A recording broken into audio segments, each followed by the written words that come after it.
Welcome to this React JS course. इस step by step course में हम react library के सारे कोर कंसेप्ट्स को स्क्रैच से पढ़ेंगे। रिएक्ट कैसे इंस्टॉल करते हैं, रिएक्ट में कंपोनेंट्स क्या होते हैं और उनको हम कैसे बना सकते हैं, साथ ही साथ JSX कैसे यूज़ कर सकते हैं। इन सारी चीज़ों को हम शुरू से पढ़ेंगे और इस कोर्स के आखिरी में हम लोग एक प्रोजेक्ट भी करेंगे जिसमें हम एक टिक टैक टो जो गेम है उसको रिएक्ट का यूज़ करके स्क्रैच से बनाएंगे। लेकिन कोर्स शुरू करने से पहले हम रिएक्ट का एक छोटा सा इंट्रोडक्शन देख लेते हैं। तो बेसिकली रिएक्ट एक जावास्क्रिप्ट लाइब्रेरी है जो प्राइमरीली यूज़ होती है यूज़र इंटरफेसेस बनाने के लिए। रिएक्ट को बनाया था फेसबुक ने और इसका सबसे पहला वर्जन आया था 2013 में, और पिछले कुछ सालों से रिएक्ट ये one of the most popular JavaScript frameworks है। React out of the box बहुत सारे फीचर्स देता है जैसे JSX, कंपोनेंट ड्रिवन आर्किटेक्चर और वर्चुअल डॉम एक्सेट्रा, जो इस फ्रेमवर्क को इतना पॉपुलर बनाते हैं। वैसे तो रिएक्ट एक जावास्क्रिप्ट लाइब्रेरी है, लेकिन इसका primarily use as a JavaScript framework होता है और ये प्राइमरीली यूज़ होता है web based single page applications बनाने के लिए। सिंगल पेज एप्लीकेशंस ऐसी एप्लीकेशंस होती है जिसमें पेज सिर्फ एक बार लोड होता है और उसके बाद अगर आप एक पेज से दूसरे पेज पे जाते हो तो ये जो नेविगेशन होता है ये विदाउट रिफ्रेशिंग द पेज होता है। तो अब हम लोग एक काम करते हैं, हम लोग सीधा जंप करते हैं हमारे कोर्स में और समझते हैं रिएक्ट को डिटेल में। लेकिन वो स्टार्ट करने से पहले हमें दो चीज़ें हमारे पीसी पे इंस्टॉल करनी पड़ेगी। उसमें से एक है Node.js और दूसरा है विजुअल स्टूडियो कोड। अगर आपने ये दोनों चीज़ें पहले से ही इंस्टॉल करके रखी है तो आप नेक्स्ट सेक्शन को स्किप करके सीधा कोर्स स्टार्ट कर सकते हो। लेकिन अगर आपने ये चीज़ें इंस्टॉल नहीं की है तो आप मेरी वीडियोस देख सकते हो जिसमें हम स्टेप बाय स्टेप देखेंगे कि इन चीज़ों को हम कैसे हमारे पीसी पे इंस्टॉल कर सकते हैं। नोड इंस्टॉल करने के लिए मैं सबसे पहली चीज़ क्या करूँगा, मैं गूगल पे जाऊँगा और यहाँ पे मैं सर्च करूँगा Node.js। Node.js सर्च करने के बाद जो सबसे पहली वेबसाइट आएगी वो यूजुअली होती है nodejs.org। मुझे इस वेबसाइट पे विजिट करना है और यहाँ पे जो डाउनलोड सेक्शन है वहाँ पे आपको वर्जन दिखेगा, LTS वर्जन, वो आपको डाउनलोड करना है। जैसे मैं इस बटन पे क्लिक करता हूँ तो यहाँ पे मेरा जो डाउनलोड है वो स्टार्ट हो जाएगा। डाउनलोड होने में depending on your internet speed थोड़ा बहुत फ़र्क लग सकता है क्योंकि सेटअप थोड़ा सा बड़ा है। अब जैसे ही ये सेटअप डाउनलोड हो जाएगा मैं इसका इंस्टॉलेशन स्टार्ट कर दूंगा। अब ये डाउनलोड हो चुका है तो मैं इस पर क्लिक करता हूँ। जैसे ही मैं क्लिक करता हूँ मेरा जो इंस्टॉलेशन है उसका विजार्ड जो है वो स्टार्ट हो जाता है।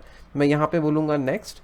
यहाँ पे मेरा जो टर्म्स एंड कंडीशंस है, मेरा लाइसेंस अग्रीमेंट, वहाँ पे मैं एक्सेप्ट बोल के नेक्स्ट करता हूँ। उसके बाद जो मेरा इंस्टॉलेशन का फोल्डर है प्रोग्राम फाइल्स के अंदर, मैं इसको नेक्स्ट बोल देता हूँ। यहाँ पे जो इसका कस्टम सेटअप है तो मैं इसको फिलहाल जो डिफ़ॉल्ट है वैल्यूज़ उसी को रख के नेक्स्ट बोलता हूँ। अगेन मैं इस चीज़ को भी डिफ़ॉल्ट रख के नेक्स्ट करता हूँ। अब ये क्या बोल रहा है मुझे बिगिन इंस्टॉलेशन के लिए, तो मैं जैसे ही इंस्टॉल पे क्लिक करता हूँ तो ये सबसे पहले तो मुझे पूछ रहा है, मेरा विंडोज़ एक वार्निंग दे रहा है, तो मैं इसको येस बोलूँगा। जैसे ही मैं येस बोलता हूँ इसका इंस्टॉलेशन स्टार्ट हो जाएगा। तो अब जैसा कि आप यहाँ पे देख सकते हैं मेरा इंस्टॉलेशन यहाँ पे ख़त्म हो चुका है। अब मैं फिनिश पे क्लिक करता हूँ। अब मुझे क्या करना है, मुझे ये जो Node.js है जो अभी हमने इंस्टॉल किया वो सक्सेसफुली इंस्टॉल हुआ या नहीं ये चेक करना है। तो वो चेक करने के लिए मैं मेरा रन ओपन करूँगा विंडोज़ और R दबा के, और यहाँ पे मैं टाइप करूँगा CMD और मैं ओके दबाऊँगा। जैसे ही मैं ओके दबाऊँगा हमारा जो विंडोज़ का कमांड प्रॉम्प्ट है वो खुल जाएगा। अब इस कमांड प्रॉम्प्ट में नोड इंस्टॉल हुआ है या नहीं हुआ है वो चेक करने के लिए मैं यहाँ पे सिंपली टाइप करूँगा node -v।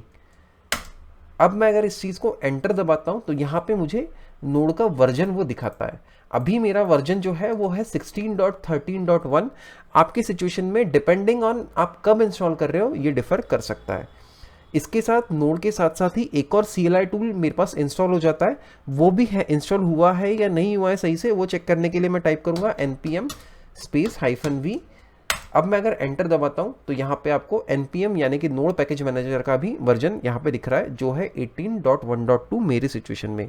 डिपेंडिंग ऑन आप कब इंस्टॉल कर रहे हो आपकी सिचुएशन में ये भी वर्जन डिफर कर सकता है। तो ये था हमारा नोड का installation. Visual studio code install करने के लिए मैं मेरे गूगल पे जाऊँगा और यहाँ पे टाइप करूँगा VS कोड और एंटर दबाऊँगा। जो सबसे पहला सर्च रिजल्ट मुझे मिल रहा है code.visualstudio.com, वो विजुअल स्टूडियो की ऑफिशियल वेबसाइट है। वहाँ पे मैं क्लिक करूँगा तो ये मुझे उस ऑफिशियल वेबसाइट के होम पेज पे लेके जाएगा जहाँ पे मुझे डाउनलोड फॉर विंडोज़ का जो ऑप्शन है वो दिख रहा है। अगर आपकी सिचुएशन में ये ऑप्शन यहाँ पे अवेलेबल नहीं है, डिपेंडिंग ऑन आप ये वेबसाइट कब देख रहे हो, तो आप डाउनलोड लिंक पे जाके भी इसका जो इंस्टॉलर है वो डाउनलोड कर सकते हो। अब मैं डाउनलोड स्टार्ट करने के लिए इस बटन पे क्लिक करता हूँ। जैसे ही मैं इस बटन पे क्लिक करता हूँ, आप देख सकते हैं कि डाउनलोड जो इंस्टॉलर है वो डाउनलोड हो रहा है। अब अभी ये जो इंस्टॉलर है वो विंडोज़ के लिए डाउनलोड हो रहा है। आप जब ये डाउनलोड करोगे तो depending on your operating system वो डाउनलोड होगा। अब यहाँ पे इंस्टॉलर डाउनलोड हो चुका है, तो मैं इस पर क्लिक करके जो इंस्टॉलेशन विज़ार्ड है वो स्टार्ट कर देता हूँ। तो सबसे पहली चीज़, ये इंस्टॉलेशन विज़ार्ड में मुझे क्या पूछ रहा है, लाइसेंस एग्रीमेंट के लिए, तो मैं यहाँ पे एक्सेप्ट बोल के नेक्स्ट करता हूँ।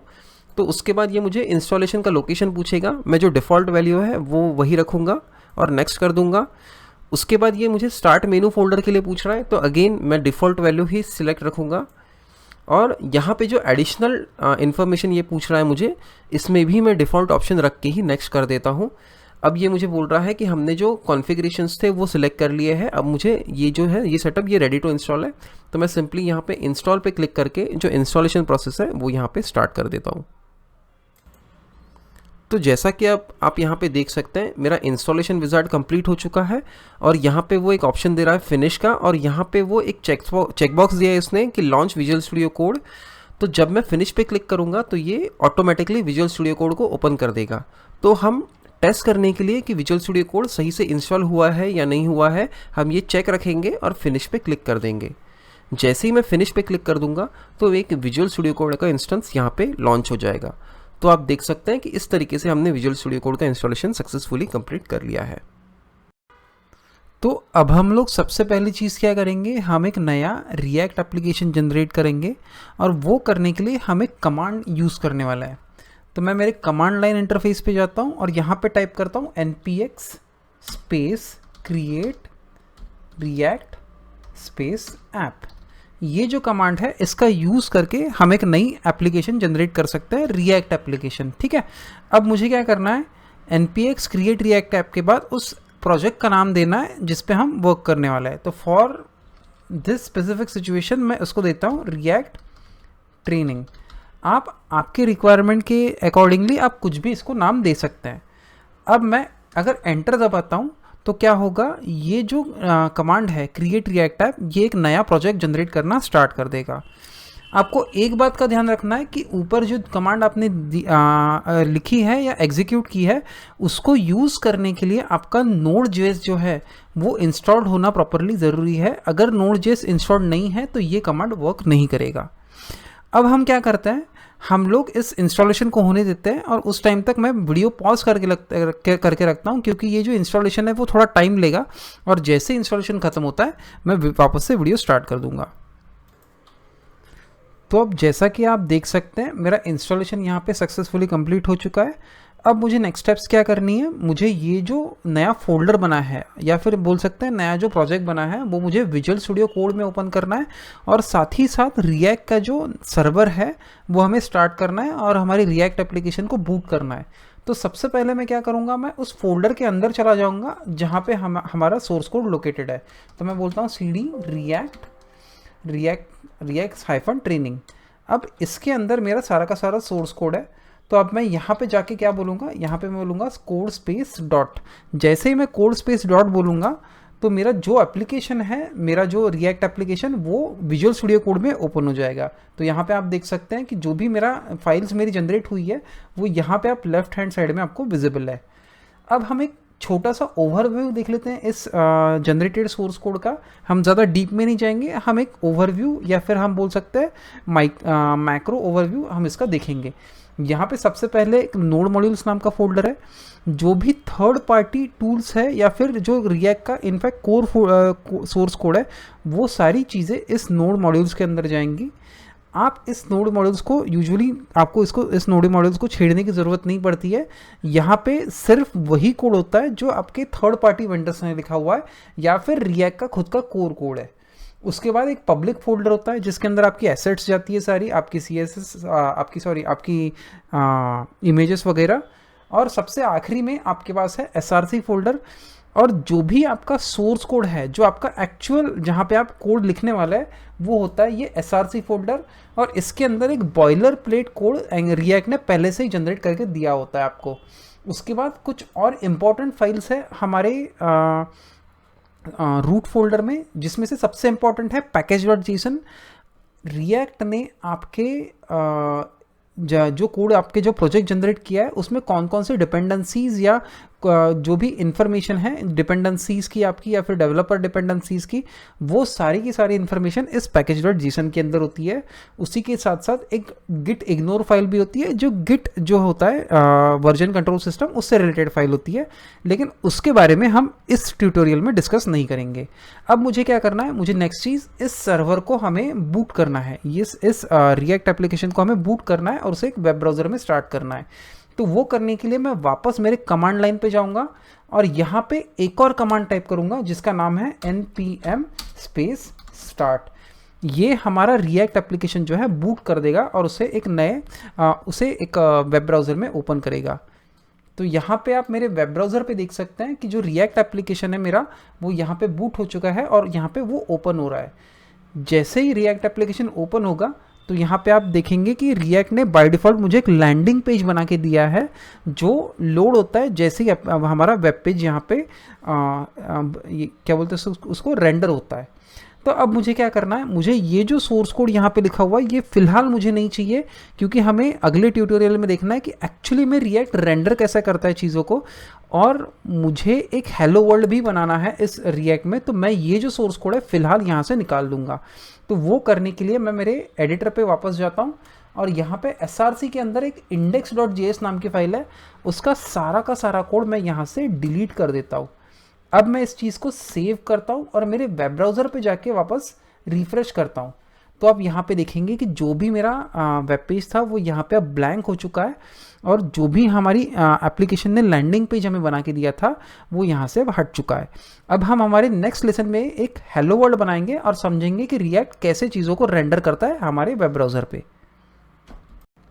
अब हम लोग नेक्स्ट चीज़ क्या करेंगे, हम एक हेलो वर्ल्ड प्रोग्राम बनाएंगे रिएक्ट में, और वो बनाने के लिए सबसे पहले मैं वापस जाता हूँ मेरे index.js फाइल में, जहाँ पे मैंने सारा का सारा जो सोर्स कोड था वो वहाँ से मैंने डिलीट कर दिया था, और यहाँ पे हम स्क्रैच से एक नया फिर से सोर्स कोड लिखने वाले हैं। तो सबसे पहले मुझे रिएक्ट और रिएक्ट का एक और लाइब्रेरी जो है रिएक्ट डॉम, ये दोनों लाइब्रेरीज मुझे इंपोर्ट करनी पड़ेगी। तो मैं यहाँ पे क्या बोलूँगा, इंपोर्ट, इस फाइल के टॉप पे मैं बोलूँगा इंपोर्ट, मुझे यहाँ पे इंपोर्ट करना है रिएक्ट फ्रॉम, मुझे वो इंपोर्ट कहाँ से करना है, रिएक्ट से। नेक्स्ट चीज़ मैं क्या बोलूँगा, इंपोर्ट रिएक्ट डॉम, और वो मुझे इंपोर्ट कहाँ से करना है, React import DOM from React DOM. तो मुझे रिएक्ट डॉम से ये जो है ये रिएक्ट डॉम नाम का ऑब्जेक्ट इंपोर्ट करना है, और रिएक्ट इस फोल्डर से ये इंपोर्ट करना है रिएक्ट। अब नेक्स्ट चीज़ मुझे क्या करनी है, मुझे रेंडर करना है यहाँ पे एक सिंपल हेलो वर्ल्ड टेक्स्ट। तो वो रेंडर करने के लिए मैं यहाँ पे क्या बोल सकता हूँ, यहाँ पे मैं बोल सकता हूँ रिएक्ट डॉम डॉट रेंडर, और रेंडर के अंदर मैं जाता हूँ और यहाँ पे सबसे पहले मैं यहाँ पे बोलता हूँ h1, ओके, यहाँ पे h2 बन गया, उसकी जगह पे मैं यहाँ पे देता हूँ h1। और नेक्स्ट चीज़ मुझे इस रिएक्ट जो रेंडर मेथड है उसको देनी है मेरा रूट ऑब्जेक्ट, जहाँ पे मेरा सारा सोर्स कोड रहे, जहाँ से मुझे मेरी एप्लीकेशन लोड करनी है। तो वो जो मेरा रूट एलिमेंट होगा वो मैं आपको यहाँ पे दिखाता हूँ मेरे वेब ब्राउज़र पे। तो यहाँ पे आप अगर आप पे मैं इंस्पेक्ट करता हूँ और बॉडी में देखता हूँ तो यहाँ पे मेरे पास एक डिव बना हुआ है। मैं इसको थोड़ा जूम कर लेता हूँ। यहाँ पे आप देख सकते हैं कि मेरे पास डिव बना हुआ है। इस डिव के अंदर मुझे सारा का सारा मेरा एप्लीकेशन रेंडर करना है। तो मुझे सबसे पहले इस डिव का एक रेफरेंस देना पड़ेगा मुझे मेरे उस रेंडर मेथड को। तो यहाँ पे मैं क्या बोलूँगा, document dot gate element by ID, और इसका आईडी क्या है, इसका आईडी है रूट। तो मैं यहाँ पे बोलूँगा रूट। अब मैं अगर इस चीज़ को सेव करता हूँ, ओके, मैंने यहाँ पे कुछ टेक्स्ट नहीं लिखा है h1 के अंदर, तो मैं इसको टेक्स्ट भी यहाँ पे लिख देता हूँ जो है इस सिचुएशन में हेलो वर्ल्ड। अब मैं इस चीज़ को अगर सेव करता हूँ और मेरे वेब ब्राउज़र पे आकर रिफ़्रेश करता हूँ, यहाँ पे आके मैं अगर रिफ़्रेश करता हूँ तो यहाँ पे आप देख सकते हैं कि हेलो वर्ल्ड जो है टेक्स्ट वो यहाँ पे मेरे वेब ब्राउज़र ने रेंडर किया है। और अगर मैं इस बॉडी को थोड़ा इंस्पेक्ट करता हूँ तो यहाँ पे आप देख सकते हैं कि जो डिव है मेरा रूट एलिमेंट, उसके अंदर हमारा h1 टैग यहाँ पे रेंडर हो रहा है। हमने हेलो वर्ल्ड तो हमारे वेब ब्राउज़र पे रेंडर कर दिया, लेकिन अभी भी आप में से बहुत से लोगों का क्वेश्चन होगा कि ये जो हमने अजीब सा सिंटैक्स लिखा है हमारे रेंडर मेथड के अंदर एज अ पैरामीटर, ये क्या चीज़ है। तो बेसिकली ये जो है एक नया जावास्क्रिप्ट का सिंटैक्स एक्सटेंशन है जो फेसबुक ने डेवलप किया था रिएक्ट के लिए, जिसको हम कहते हैं JSX। JSX का फुल फॉर्म होता है जावास्क्रिप्ट एंड XML। ये बेसिकली क्या करता है, ये आपको HTML या XML जैसा सिंटैक्स जावास्क्रिप्ट फाइल के अंदर लिखने का फीचर प्रोवाइड करता है। और आप सिर्फ एज अ पैरामीटर इसको पास नहीं कर सकते, आप JSX के साथ और भी चीज़ें कर सकते हो। फॉर एग्जांपल, आप JSX की जो ये वैल्यू है, ये इस वैल्यू को आप एक वेरिएबल पे भी असाइन कर सकते हो। फॉर एग्जांपल, यहाँ पे मैं एक वेरिएबल क्रिएट करता हूँ कॉन्स्ट मैसेज इक्वल टू, अब इस कॉन्स्ट को जो वैल्यू है मैं ये असाइन कर दूंगा सीधा जो हमारी JSX की वैल्यू है, और ये जो मैसेज है ये मैं पास कर दूंगा मेरे रेंडर मेथड को। अब मैं अगर इसको सेव करता हूँ और मेरे वेब ब्राउज़र पे देखता हूँ, तो अभी भी आप देखेंगे कि मेरा जो आउटपुट है मेरे ब्राउज़र पे वो अभी भी सेम है। आप JSX के साथ और भी चीज़ें कर सकते हैं, जैसे कि आप एक्सप्रेशंस भी एम्बेड कर सकते हैं JSX कोड के अंदर। फॉर एग्जांपल, लेट्स से यहाँ पे हेलो वर्ल्ड की जगह पे मुझे कुछ वेरिएबल यूज़ करना है, तो यहाँ पे मैं बोल सकता हूँ कॉन्स्ट नेम नाम का कॉन्स्ट मैंने क्रिएट किया है। यहाँ पे नेम के अंदर मैं लिखता हूँ हर्षल। अब मुझे क्या करना है, HARSHAL, ठीक है। अब मुझे क्या करना है, मुझे ये जो नेम की वैल्यू है ये एम्बेड करनी है मेरे इस JSX सिंटैक्स के अंदर। तो मैं यहाँ से पहले वर्ल्ड हटा देता हूँ और यहाँ पे करली ब्रेस ओपन करता हूँ और करली ब्रेस क्लोज करता हूँ, और इस करली ब्रेस के अंदर लिखता हूँ नेम। और अब क्या होगा, जो भी वैल्यू इस नेम के अंदर है, नेम कॉन्स्ट के अंदर है, वो सीधा मेरे ब्राउज़र पे रेंडर हो जाएगी। अब मैं अगर इसको सेव करता हूँ और मेरे ब्राउज़र पे आके देखता हूँ, तो यहाँ पे आप देख सकते हैं कि अब हेलो वर्ल्ड की जगह पे हेलो हर्षल ऐसा रेंडर हुआ है मेरे वेब ब्राउज़र पे। आप वेरिएबल्स के साथ साथ यहाँ पे एक्सप्रेशंस भी लिख सकते हैं। फॉर एग्जांपल, मैं यहाँ पे लिखता हूँ हेलो 1+1।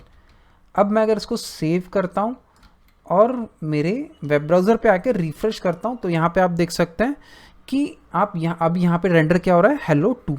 उसी के साथ साथ मैं यहाँ पे फंक्शंस भी कॉल कर सकता हूँ। फॉर एग्जांपल, यहाँ पे मैं एक फंक्शन बनाता हूँ, यहाँ पे मैं बोलता हूँ फंक्शन, यहाँ पे मैं बोलूँगा फुल नेम बेसिकली क्या करेगा, मुझे फुल नेम रिटर्न करेगा। यहाँ पे मैं इसको पास करता हूँ फर्स्ट नेम और लास्ट नेम। ये क्या करेगा, ये सिंपली फर्स्ट नेम और लास्ट नेम को कॉन्केटिनेट करेगा और उनको जो भी आउटपुट होगा वो रिटर्न कर देगा। यहाँ पे आप देख सकते हैं कि मैंने टेम्पलेट लेटर्स का यूज़ किया हुआ है, और यहाँ पे मैं बोलता हूँ लास्ट नेम। अब मैं इसको अगर सेव करता हूँ सबसे पहले, और मेरे इस एक्सप्रेशन के अंदर मैं बोलता हूँ फुल नेम। अब फुल नेम को सबसे पहले मैं वैल्यू क्या पास करूँगा, हर्षल, और उसके बाद जो नेक्स्ट वैल्यू है वो है LIMAY लिमय। अब मैं अगर इसको सेव करता हूँ और मेरे वेब ब्राउज़र पे आप आके देखता हूँ, तो यहाँ पे आप देख सकते हैं कि जो फुल नेम था मेरा वो यहाँ पे मेरे ब्राउज़र पे रेंडर हो रहा है। आप JSX को एज अ पैरामीटर एक फंक्शन को भी पास कर सकते हो, और साथ ही साथ एक फंक्शन से JSX जो है वो रिटर्न भी कर सकते हो। एक एग्जांपल देखते हैं हम लोग। मैं मेरे एडिटर पे वापस आता हूँ और यहाँ पे एक मैं नया फंक्शन बनाता हूँ जिसका नाम मैं दूंगा हेलो। तो मैं बोलता हूँ फंक्शन हेलो, और ये फंक्शन एक्सेप्ट क्या करेगा, वो एक्सेप्ट करेगा नेम। और अगर यहाँ पे नेम प्रोवाइड किया है इस फंक्शन को, तो मैं यहाँ पे एक कंडीशन लगा लेता हूँ वो डिटरमाइन करने के लिए, इफ़ नेम, तो मैं यहाँ से रिटर्न करूँगा H2, और H2 के अंदर मैं बोलूँगा हेलो, और उसके बाद जो भी मुझे नेम प्रोवाइड किया है वो, तो यहाँ पे होगा हेलो नेम। अगर मुझे नेम सबलेट से इस फंक्शन को नहीं है प्रोवाइडेड, तो उस सिचुएशन में मैं सिंपली रिटर्न कर दूंगा H2 के अंदर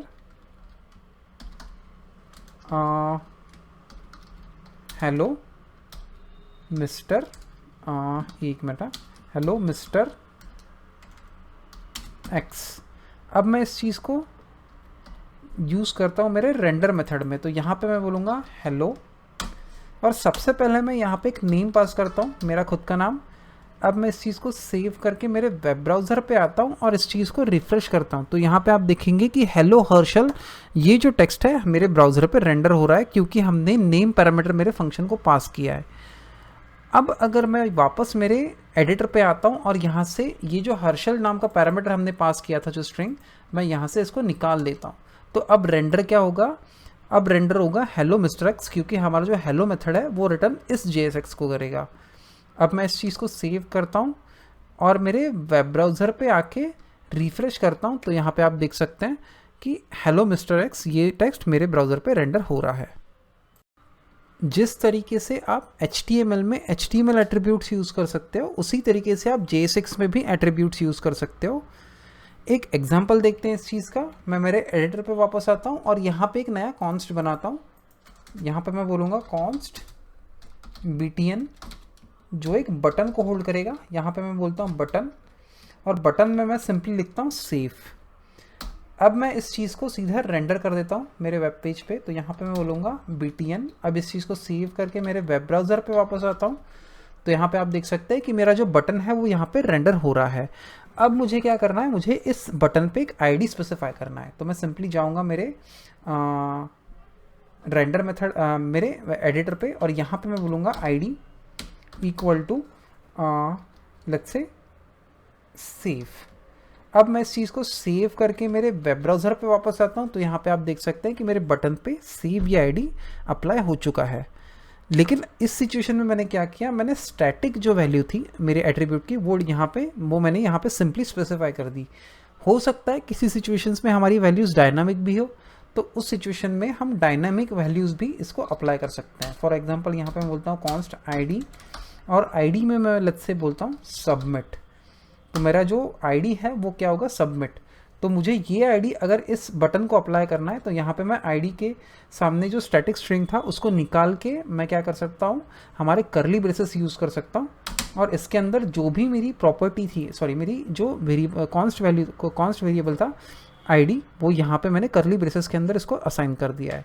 अब इस चीज़ को अगर मैं सेव करके मेरे वेब ब्राउज़र पे वापस आता हूँ और इस चीज़ को रिफ़्रेश करता हूँ, तो यहाँ पे आप देख सकते हैं कि मेरा जो आईडी है वो सेव की जगह पे अब सबमिट हो चुका है। एट्रीब्यूट्स का यूज़ करते समय आपको एक बात का ध्यान रखना है कि कुछ एट्रीब्यूट्स को लिखने का तरीका JSX में HTML से थोड़ा डिफरेंट है। फॉर एग्जांपल हम बात कर ले क्लास एट्रीब्यूट की, तो हम HTML में सिंपली क्लास एट्रीब्यूट CLASS ऐसे हम स्पेसिफाई करते हैं। लेकिन वही अगर हम JSX की बात कर ले, तो यहाँ पे हमें क्लास लगाने के लिए एट्रीब्यूट का नाम जो देना है वो है क्लास नेम। इस तरीके से मुझे क्लास स्पेसिफाई करना है JSX में, और मेरे क्लास का नाम होगा लेट्स से सबमिट। उसी तरीके से अगर मुझे टैब इंडेक्स स्पेसिफाई करना है, तो मैं HTML में कुछ इस तरीके से करूँगा टैब इंडेक्स, लेकिन मुझे JSX में वही कैमल केसिंग में स्पेसिफाई करना है टैब इंडेक्स। लेट्स से मैं यहाँ पे देता हूँ उसकी वैल्यू 0। अब मैं अगर इस चीज़ को सेव करता हूँ और मेरे वेब ब्राउज़र पे आता हूँ और इस वेब पेज को रीलोड करता हूँ, तो यहाँ पे आप देख सकते हैं कि जो प्रॉपर वैल्यूज़ है हमारे HTML में, क्लास नेम की जो क्लास है वो यहाँ पे अप्लाई हो चुकी है, और टैब इंडेक्स की उसी तरीके से यहाँ पे वैल्यू अप्लाई हो चुकी है। JSX में आप इनलाइन कंडीशंस भी स्पेसिफाई कर सकते हो, और ये कंडीशन स्पेसिफाई करने के लिए आप लॉजिकल और टर्नरी ऑपरेटर्स का यूज़ कर सकते हो। फॉर एग्जांपल ये जो कंडीशन है हम इनलाइन स्पेसिफाई करके देखते हैं। तो मैं यहाँ पे एक नया फंक्शन बनाता हूँ जिसका नाम मैं देता हूँ ग्रीट अगेन नेम नाम की जो पैरामीटर है वो एक्सेप्ट करेगा। अब मुझे नेक्स्ट क्या करना है, मुझे यहाँ पर रिटर्न कर देना है सीधा एक डिव। इस डिव के अंदर मैं क्या करूँगा, डिव के अंदर मैं एक एक्सप्रेशन लिखूँगा। एक्सप्रेशन में मैं सबसे पहले क्या चेक करूँगा, मैं चेक करूँगा अगर नेम है और जो टाइप है नेम का वो स्ट्रिंग है, if type of name equal to string, और नेम की जो वैल्यू है वो एम्प्टी स्ट्रिंग नहीं है, यानी कि नेम को अगर मैं ट्रिम करने के बाद अगर एम्प्टी स्ट्रिंग नहीं आता है, तो मैं यहाँ पर रिटर्न कर दूँगा लेट्स से H2, और H2 के अंदर मैं लिखूँगा simply hello name.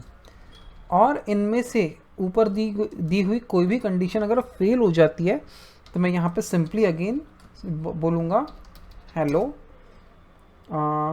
Mister x, या फिर XYZ हम बोल देंगे इस सिचुएशन में। अब मैं क्या करता हूँ, मैं ये फंक्शन नेम यहाँ से कॉपी करता हूँ और यहाँ पे मैं इसको पेस्ट कर देता हूँ। सबसे पहले मैं यहाँ पे लिखता हूँ हर्षल, और इस चीज़ को अगर मैं सेव करके मेरे वेब ब्राउज़र पे वापस आता हूँ, तो यहाँ पे आप देखेंगे कि मेरे ब्राउज़र पे जो वैल्यू है वो मुझे हेलो हर्षल ऐसे मिल रही है। अब मैं क्या करता हूँ, मैं वापस मेरे कोड एडिटर पर जाता हूँ और यहाँ पे empty string as a value pass करता हूँ। तो यहाँ पे क्या होगा, अब मैं इसको अगर सेव करके मेरे ब्राउज़र पे वापस आऊँगा और इसको रिफ्रेश बोलूँगा तो यहाँ पे मुझे जो वैल्यू मिलेगी वो होगी XYZ।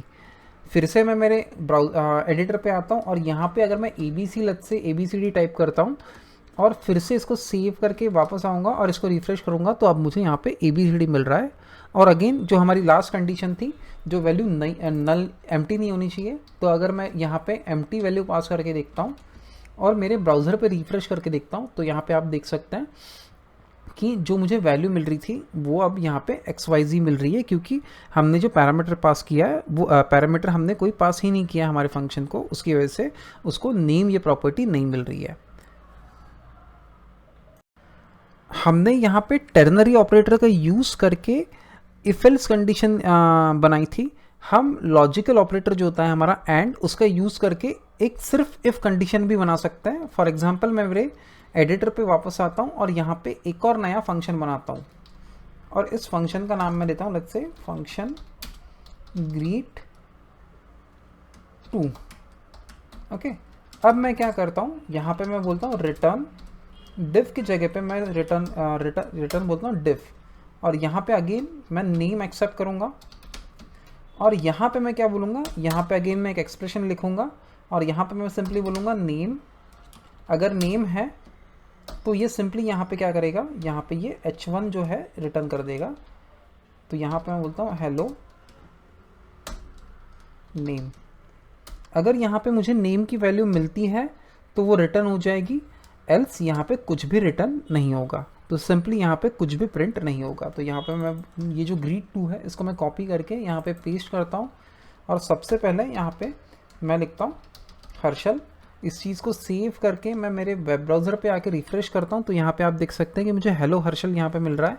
लेकिन अगर मैं यहाँ से हर्षल को निकाल देता हूँ और इस चीज़ को सेव करके मेरे वेब ब्राउज़र पे वापस आता हूँ तो यहाँ पे आप देखेंगे कि अब मेरे ब्राउज़र पे कुछ भी रेंडर नहीं हो रहा है, क्योंकि हमने जो एंड ऑपरेटर का यूज़ करके स्पेसिफाई की है कंडीशन वो सिर्फ इफ़ कंडीशन है। अगर इफ़ कंडीशन फेल हो जाती है तो हमारे पास कोई फॉल बैक एल्स कंडीशन यहाँ पे नहीं है। JSX में ये ज़रूरी नहीं है कि हर बार मैं मेरे टैग के अंदर टेक्स्ट ही लिखूं, मैं नेस्टेड एलिमेंट्स भी JSX के अंदर बना सकता हूं। फॉर एग्जांपल इस ग्रीट टू के फंक्शन को हटा के मैं यहाँ पे एक टेबल बना लेता हूं। मैं यहाँ पे बोलूँगा टेबल के अंदर मैं लिखता हूँ टी बॉडी, और टी बॉडी के अंदर मैं एक TR और TD स्ट्रक्चर बनाता हूँ। तो यहाँ पे मैं पेस्ट कर देता हूँ ये TR और TD। अब मैं इस चीज़ को सेव करता हूँ और मेरे वेब ब्राउज़र पे आके रिफ़्रेश करता हूँ तो यहाँ पे आप देख सकते हैं कि मेरा पूरा का पूरा टेबल स्ट्रक्चर यहाँ पे डिस्प्ले हो रहा है।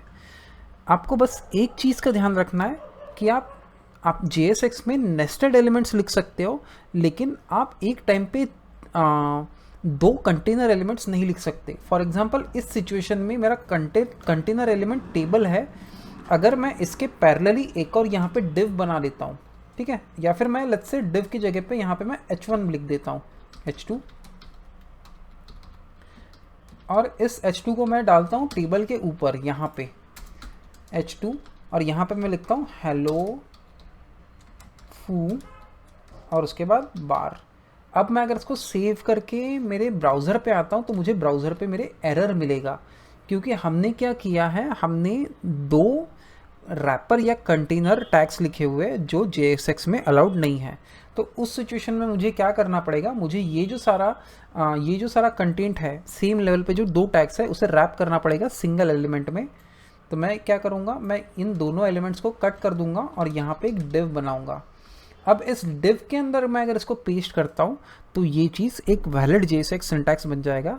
अब मैं अगर इसको सेव करके मेरे ब्राउज़र पे वापस आऊँगा तो मेरे एरर हट जाएंगे और मुझे मेरा जो कोड है वो रेंडर होके मेरे ब्राउज़र पे मिलेगा। इस सिचुएशन में लेकिन एक प्रॉब्लम ऐसा होगा कि मेरा एक टैग एडिशनल यहाँ पे बढ़ जाएगा। तो यहाँ पे आप देख सकते हो कि डिव के अंदर जो हेडर टैग है और टेबल टैग है वो एक डिव के अंदर आ रहा है, जो एक अननेसेसरी टैग मेरे HTML में ऐड कर रहा है।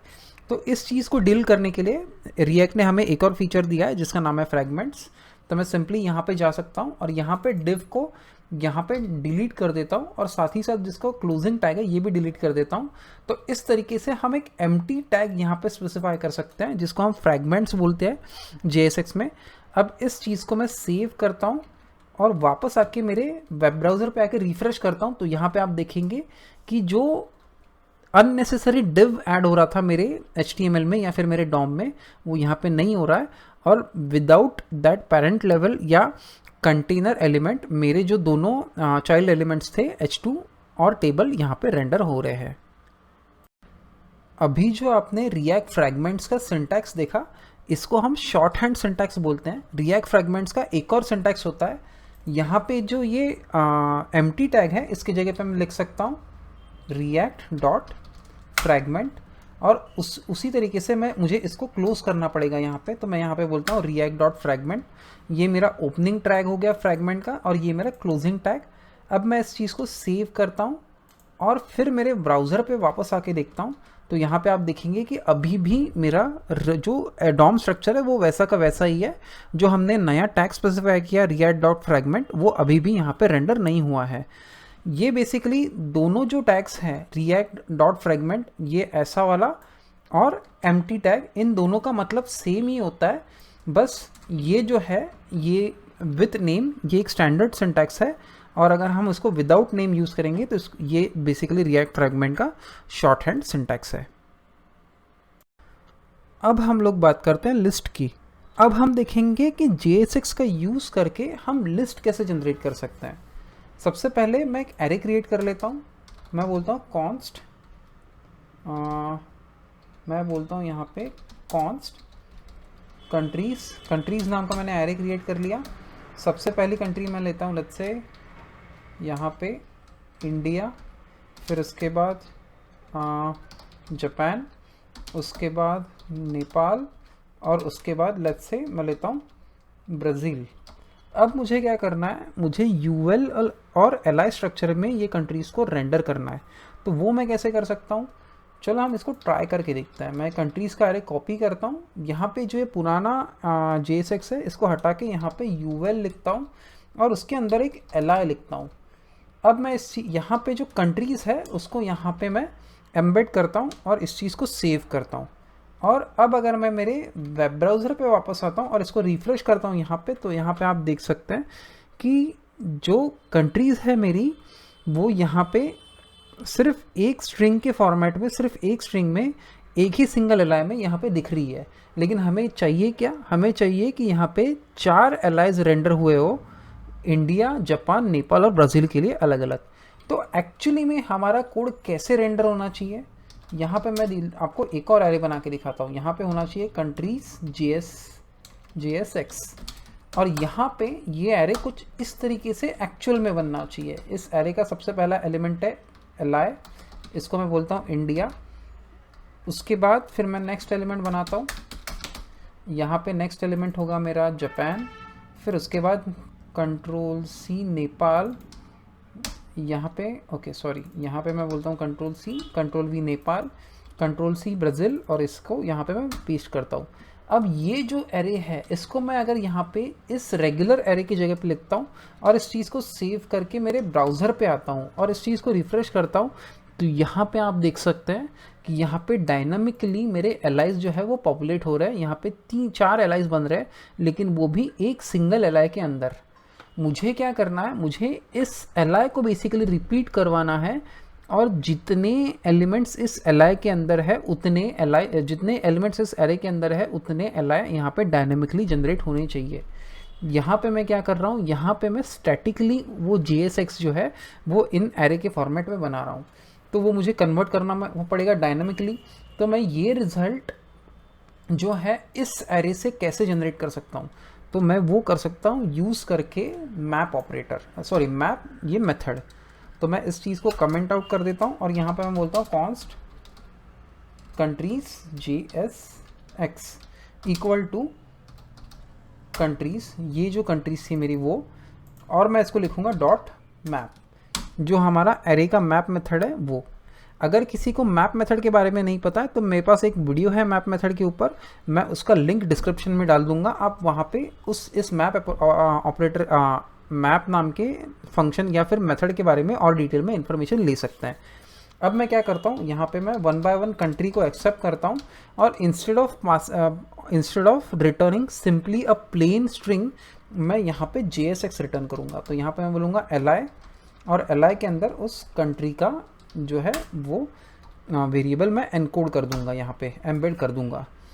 अब ये जो नया जनरेटेड JSX है वो यहाँ पे मैं सीधा इस UL के अंदर लिख दूंगा। तो इस सिचुएशन में मैं सिंपली ऐसा JSX यहाँ पे लिखता हूँ, इस चीज़ को मैं सेव करता हूँ और मेरे वेब ब्राउज़र पे आके रिफ़्रेश करता हूँ। तो यहाँ पे आप देख सकते हैं कि अगेन मेरी सारी कंट्रीज़ यहाँ पे रेंडर हो रही है, लेकिन इस सिचुएशन में ये डायनामिकली रेंडर हो रही है। और यहाँ पे मेरे पास आप देखोगे तो कोई पेरेंट एलाई नहीं है, सीधा जितने मेरी कंट्रीज़ के नेम थे वो उतने कंट्रीज एलाइज मेरे यहाँ पे जनरेट हो रहे हैं। अब मैं अगर लेट्स से यहाँ पे एक कंट्री यहाँ पे बढ़ा देता हूँ, लेट्स से मैं यहाँ पे एक कोई भी कंट्री का नाम जैसे साउथ अफ्रीका मैं यहाँ पे लिख देता हूँ। अब मैं अगर इसको सेव करके मेरे ब्राउज़र पे वापस आता हूँ और यहाँ पे रिफ़्रेश करता हूँ तो यहाँ पे आप देखेंगे कि डायनामिकली एक और JSX का एलिमेंट यहाँ पे जनरेट हुआ है हमारे मैप मेथड का यूज़ करके, और यहाँ पे UL में एक नया element at the end of that list यहाँ पे ऐड हो चुका है। जैसा कि आप यहाँ पे देख सकते हैं मेरा एरे तो यहाँ पे प्रॉपरली रेंडर हो रहा है और सारे कंट्रीज़ के नाम मुझे प्रॉपरली दिख रहे हैं, लेकिन अभी भी इस कोड में एक प्रॉब्लम है। अगर मैं मेरे कंसोल पे जाता हूँ तो यहाँ पे आप देख सकते हैं कि मुझे एक एरर मिल रहा है, जहाँ पे उस एरर में लिखा है कि each child in a list should have a unique की प्रॉप। तो यहाँ पे क्या है, एक मुझे की नाम की एक प्रॉपर्टी हर एलिमेंट पे स्पेसिफाई करनी है जो डायनामिकली रेंडर हो रही है या फिर लूप के अंदर जनरेट हो रही है। सो इस सिचुएशन में हमारे लूप के अंदर ये li एलिमेंट्स जनरेट हो रहे हैं, तो मुझे हर एक li एलिमेंट के लिए एक की जनरेट करनी पड़ेगी। तो मैं यहाँ पे क्या कर सकता हूँ, मैप जो मेथड होती है मेरी जावास्क्रिप्ट की नेटिव मेथड, वो एक और पैरामीटर एक्सेप्ट करती है जो है इंडेक्स। तो मैं यहाँ पे क्या कर सकता हूँ, यहाँ पे मैं सिंपली li को बोल सकता हूँ की, और की के अंदर मैं एक इंडेक्स देता हूँ। इंडेक्स यहाँ पे जो प्रॉपर्टी मैंने यहाँ पे एक्सेप्ट की है वो यहाँ पे मैं पास कर दूंगा। ये जो की प्रॉपर्टी होती है ये इंटरनली ये जो हमारे एलिमेंट्स जनरेट हो रहे हैं उनको ट्रैक करने के लिए रिएक्ट यूज़ करता है इस की प्रॉपर्टी का, और जब इसको री रेंडर करने की ज़रूरत पड़ती है तो उस समय पे भी ये की एलिमेंट यूज़ होता है बाय रिएक्ट। सो इस वजह से हमें ये यहाँ पे स्पेसिफाई करना पड़ता है और इसकी जो वैल्यू होती है यूजुअली हमें यूनिक रखनी पड़ती है। अब मैं इसको सेव करता हूँ और मेरे ब्राउज़र पे आके अगर रिफ़्रेश करता हूँ तो यहाँ पे आप देख सकते हैं कि मेरी लिस्ट है वो अगेन सक्सेसफुली रेंडर हो चुकी है, और साथ ही साथ जो एरर मुझे मिल रहा था मेरे कंसोल पे वो अब मेरे कंसोल से गायब हो चुका है। ये ज़रूरी नहीं है कि हर बार हमें प्लेन UL और li ही जनरेट करना पड़ता है। कभी कभी कुछ सिचुएशंस ऐसी होती है जहाँ पे हमें कुछ कॉम्प्लेक्स HTML स्ट्रक्चर भी एज अ लिस्ट या फिर इटरेटिव फॉर्म में जनरेट करना पड़ता है, जहाँ पे मल्टीपल एलिमेंट्स रिपीट होते रहते हैं। एक एग्जांपल देख लेते हैं। यहाँ पे मैं लेट्स से एक और एरे क्रिएट कर लेता हूँ। यहाँ पे मैं बोलता हूँ कॉन्स्ट यूज़र्स। यहाँ पे यूज़र्स का जो एक एरे है, यहाँ पे ये जो एरे है ये ऑब्जेक्ट से बना होगा और यहाँ पे हर एक यूज़र के पास एक नेम होगा। तो मैं यहाँ पे बोलता हूँ जॉन डो, एक यूज़र का नाम होगा जॉन डो, उसकी एज लेट्स से होगी इस सिचुएशन में लेट्स से मैं बोलता हूँ 34, उसकी एज बोलता हूँ 34, और उसका लेट्स से मैं बोलता हूँ जॉब टाइटल जो होगा वो होगा सॉफ्टवेयर डेवलपर। अब मैं इस ऑब्जेक्ट को कॉपी करके इसके कुछ क्लोन्स बना के उनकी वैल्यूज़ को चेंज कर लेता हूँ। तो यहाँ पे मैं जॉन डो की जगह पे बोलता हूँ जेन डो। जेन डो की एज होगी लेट्स से 56, और इसका जो जॉब टाइटल होगा वो होगा सॉफ्टवेयर आर्किटेक्ट। और उसके बाद लेट्स से यहाँ पे मैं एक और दे देता हूँ, यहाँ पे मैं बोल देता हूँ जॉन डो, जेन डो, और यहाँ पे सैम डो। सैम डो का जो सॉफ्टवेयर ये टाइटल होगा वो होगा लेट्स से HR एग्जीक्यूटिव। अब इसकी जो एज होगी लेट्स से इस सिचुएशन में होगी 24, उसके बाद आखिरी में मैं एक और नेम दे देता हूँ, लेट्स से फूबार। ये फूबार नाम का मेरा लेट्स से एक एम्प्लॉई है जिसकी एज है 62 और ये है सीनियर वाइस प्रेसिडेंट SVP। अब मुझे क्या करना है, मुझे कॉम्प्लेक्स HTML स्ट्रक्चर जनरेट करना है इस एरे का यूज़ करके। तो होगा क्या, सबसे पहले मेरे पास ऑन टॉप एक डिव एलिमेंट होगा, डिव एलिमेंट के अंदर मेरे पास एक और डिव एलिमेंट होगा, और इस डिव एलिमेंट के अंदर सबसे पहले मेरे पास एक h1 टैग होगा। h1 टैग के अंदर मुझे जो भी ये है, जो भी यूज़र है उसका नेम स्पेसिफाई करना है, उसके नीचे मुझे उसका एज स्पेसिफाई करना है। तो यहाँ पे मैं बोलूँगा एज, और एज के सामने मुझे यहाँ पे उसका एज स्पेसिफाई करना है। तो यहाँ पे मैं बोलूँगा एज, और सबसे आखिरी में मुझे यहाँ पे एक पैराग्राफ टैग में यहाँ पे स्पेसिफाई करना है उसका जॉब टाइटल। तो इस तरीके से मुझे ये जो वैल्यूज़ है इनसे ये JSX जनरेट करना है। तो वो मैं कैसे कर सकता हूँ, आइदर मैंने पहले जैसे कंट्रीज़ का एक अलग से वेरिएबल नेम यूज़ किया था, वेरिएबल बनाया था, उस तरीके से कर सकता हूँ, या मैं सीधा का सीधा ये जो यूज़र्स का एरे है मैं यहाँ पे ही यूज़ कर सकता हूँ। तो यहाँ पे मैं बोलूँगा लेट्स से एक एक्सप्रेशन मैंने यहाँ पे बनाया, यहाँ पे मैं बोला यूज़र्स डॉट मैप, यहाँ पे जो भी रिटर्न होगा मेरे एक्सप्रेशन को वो सीधा वो रेंडर कर देगा। तो यहाँ पे मैं बोलूँगा यूज़र्स डॉट मैप, मैप में हर एक यूज़र को हम रिटर्न करवाएंगे। तो यहाँ पे मैं बोलूँगा रिटर्न डिव, डिव के अंदर मुझे सबसे पहली चीज़ क्या चाहिए, यहाँ पे मुझे नेम चाहिए। तो मैं h1 के अंदर नेम लिख दूँगा। तो यहाँ पे मैं बोलता हूँ यूज़र, अब यूज़र के अंदर कौन सी की है उसकी नेम, तो यहाँ पे मैं बोलूँगा यूज़र डॉट नेम। अब नेक्स्ट चीज़ क्या है, मुझे एज रेंडर करवानी है। अब यहाँ पे मैंने ऐसी एज लिख दी थी, लेट्स से अब मैं इस सिचुएशन में उसको पैराग्राफ टैग के अंदर लिख देता हूँ। तो यहाँ पे मैं बोलूँगा एज, अब इसके सामने मैं अगेन उसको ये करूँगा, एम्बेड करूँगा। तो यहाँ पे मैं बोलता हूँ एज, और सबसे आखिरी में मुझे लिखना है उसका जॉब टाइटल। तो यहाँ पे मैं सिंपली इसका जॉब टाइटल इस तरीके से प्रिंट कर देता हूँ। अब मैं इस स्पेसिफिक स्टैटिक एलिमेंट की मुझे ज़रूरत नहीं है, तो मैं ये इसे निकाल लेता हूँ और मैं इस चीज़ को सेव कर लेता हूँ। और अब मेरे वेब ब्राउज़र पे वापस आके देखता हूँ, ओके मुझे यहाँ पे एरर मिल रहा है। उसका रीज़न है कि मैंने यहाँ पे डायरेक्टली जॉब टाइटल लिखा है, जो कुछ इस तरीके से होना चाहिए, यूज़र डॉट जॉब टाइटल। अब मैं फिर से इसको सेव करता हूँ और मेरे ब्राउज़र पे वापस आके देखता हूँ। मुझे ये रिफ़्रेश करना पड़ेगा। तो जैसे ही मैं रिफ़्रेश करता हूँ तो यहाँ पे आप देख सकते हैं कि जो यूज़र्स का एरे हमने बनाया था उसके हर एक यूज़र के एलिमेंट जो है यहाँ पे जनरेट हो रहा है। अगेन मुझे सेम की प्रॉपर्टी का एरर यहाँ पे मिल रहा है, तो वो हटाने के लिए हमें पता है हमें क्या करना है। हमें जो है इस जो सबसे उसका पेरेंट एलिमेंट है, ये क्या है, हर एक जो एलिमेंट जनरेट हो रहा है उनका पेरेंट है। तो यहाँ पे मुझे की प्रॉपर्टी स्पेसिफाई करनी पड़ेगी, की। अब इस सिचुएशन में लेट्स से मेरा जो यूज़र नेम है वो यूनिक है। हमें हर बार ज़रूरी नहीं कि इंडेक्स ही स्पेसिफाई करना पड़े, अगर हमारे एरे में कोई यूनिक चीज़ है तो मैं वो भी दे सकता हूँ। हम इस सिचुएशन में लेट्स से हम कंसिडर कर लेते हैं कि एक नेम रिपीट नहीं होगा, तो यहाँ पे मैं सीधा की को यूज़र नेम भी स्पेसिफाई कर सकता हूँ। तो मैं यहाँ पे अब इस चीज़ को सेव करके मेरे ब्राउज़र पे आके रिफ़्रेश करता हूँ, तो यहाँ पे आप देख सकते हैं कि मेरा एरर यहाँ से जा चुका है और जो भी मेरी वैल्यूज़ थी वो यहाँ पे मेरे ब्राउज़र पे यहाँ पे रेंडर हो रही है। तो यार हमने लिस्ट जो है वो तो सक्सेसफुली बना ली यहाँ पे, लेकिन इस लिस्ट में ना एक प्रॉब्लम है। प्रॉब्लम बोलने से अच्छा हम बोल सकते हैं कि इस लिस्ट में एक ड्रॉबैक है। लेट्स से मुझे इस लिस्ट आइटम के जो ये लिस्ट के जो लिस्ट आइटम्स है वो कहीं और बनाने हैं, तो मुझे ये जो सारा कोड है ना ये वापस से वहाँ पर रिपीट करना पड़ता है। इससे हमारा कोड जो है ना वो उसका डुप्लीकेशन होना स्टार्ट हो जाता है। और इस प्रॉब्लम को सॉल्व करने के लिए रिएक्ट के पास एक बेस्ट सोल्यूशन है जिसका नाम है कंपोनेंट्स।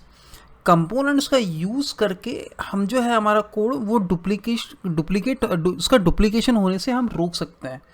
तो अब हम एक काम करते हैं, सीधा इसका एग्जांपल देखने से पहले हम कुछ बेसिक एग्जांपल देख लेते हैं कंपोनेंट के, और उसके बाद हम इस कोड को कन्वर्ट करेंगे कंपोनेंट्स में। रिएक्ट में बेसिकली दो टाइप्स के कंपोनेंट होते हैं, एक क्लास बेस्ड कंपोनेंट और दूसरा फंक्शन बेस्ड कंपोनेंट। अब हम क्या करेंगे, हम सबसे पहले फंक्शन बेस्ड कंपोनेंट का एक एग्जांपल देख लेंगे बेसिक सा, और उसके बाद हम देखेंगे क्लास बेस्ड कंपोनेंट का एक एग्जांपल। लेकिन वो करने से पहले मैं पहले ये रेंडर मेथड जो है इसको मैं कॉपी करता हूँ और उसके बाद कमेंट आउट कर देता हूँ। ये जो मेथड है अब हम वो बाद में यूज़ करने वाले हैं, पहले हम एक बेसिक से रेंडर मेथड यहाँ पे बना लेते हैं।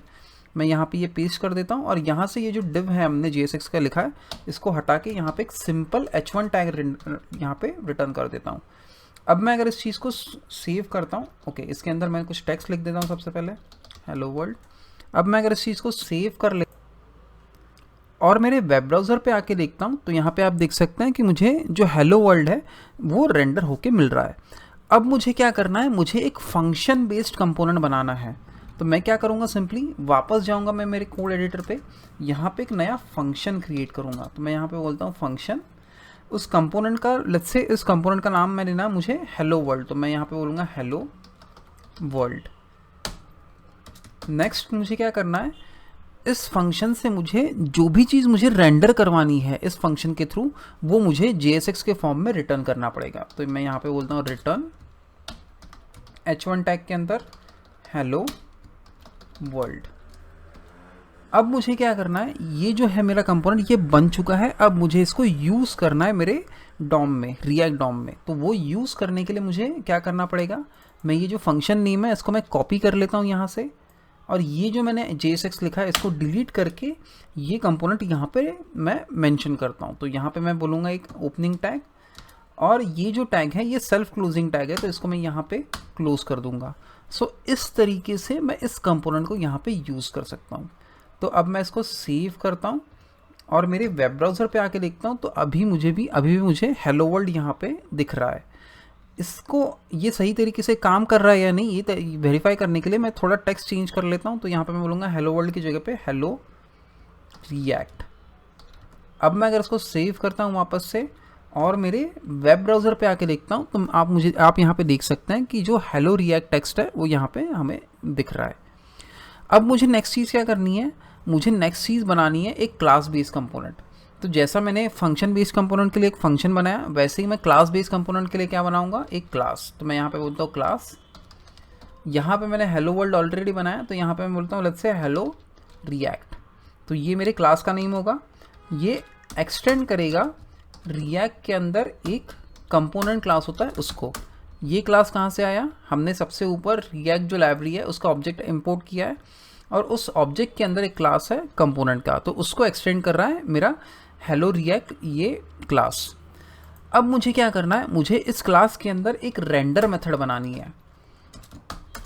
रेंडर मेथड क्या करेगी, जो भी चीज़ इस कंपोनेंट को रेंडर करवाना है हमारे वेब पेज पे वो ये रेंडर मेथड रिटर्न करेगी इन फॉर्म ऑफ JSX। तो मैं यहाँ पे बोलता हूँ रिटर्न, अगेन रिटर्न में मैं h1 की जगह पे लेट्स से इस बार लेता हूँ h2 और यहाँ पे मैं बोलता हूँ हेलो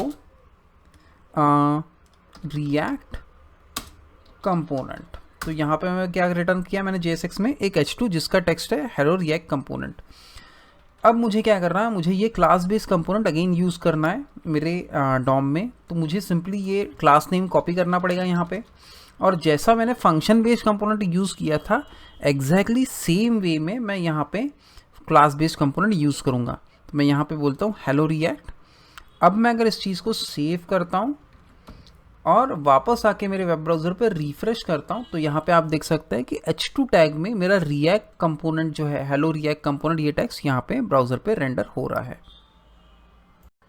रिएक्ट में हम लोग कंपोनेंट्स को नेस्ट भी कर सकते हैं। फॉर एग्जांपल यहाँ पे लेट्स से मैं एक कंपोनेंट बनाता हूँ, यहाँ पे मैं बोलता हूँ फंक्शन, ये एक फंक्शन बेस्ड कंपोनेंट है। यहाँ पे मैं बोलता हूँ फंक्शन 1, ये क्या कर रहा है, ये रिटर्न कर रहा है सिंपली h2 सॉरी, और उसके अंदर 1, ये 1 जो टेक्स्ट है वो रिटर्न कर रहा है h2 हेडिंग के साथ। अब मैं क्या करता हूँ, मैं एक और फंक्शन बनाता हूँ 2, ये भी अगेन एक फंक्शन बेस्ड कंपोनेंट है। अब मैं क्या करता हूँ, यहाँ से मैं रिटर्न करता हूँ 1।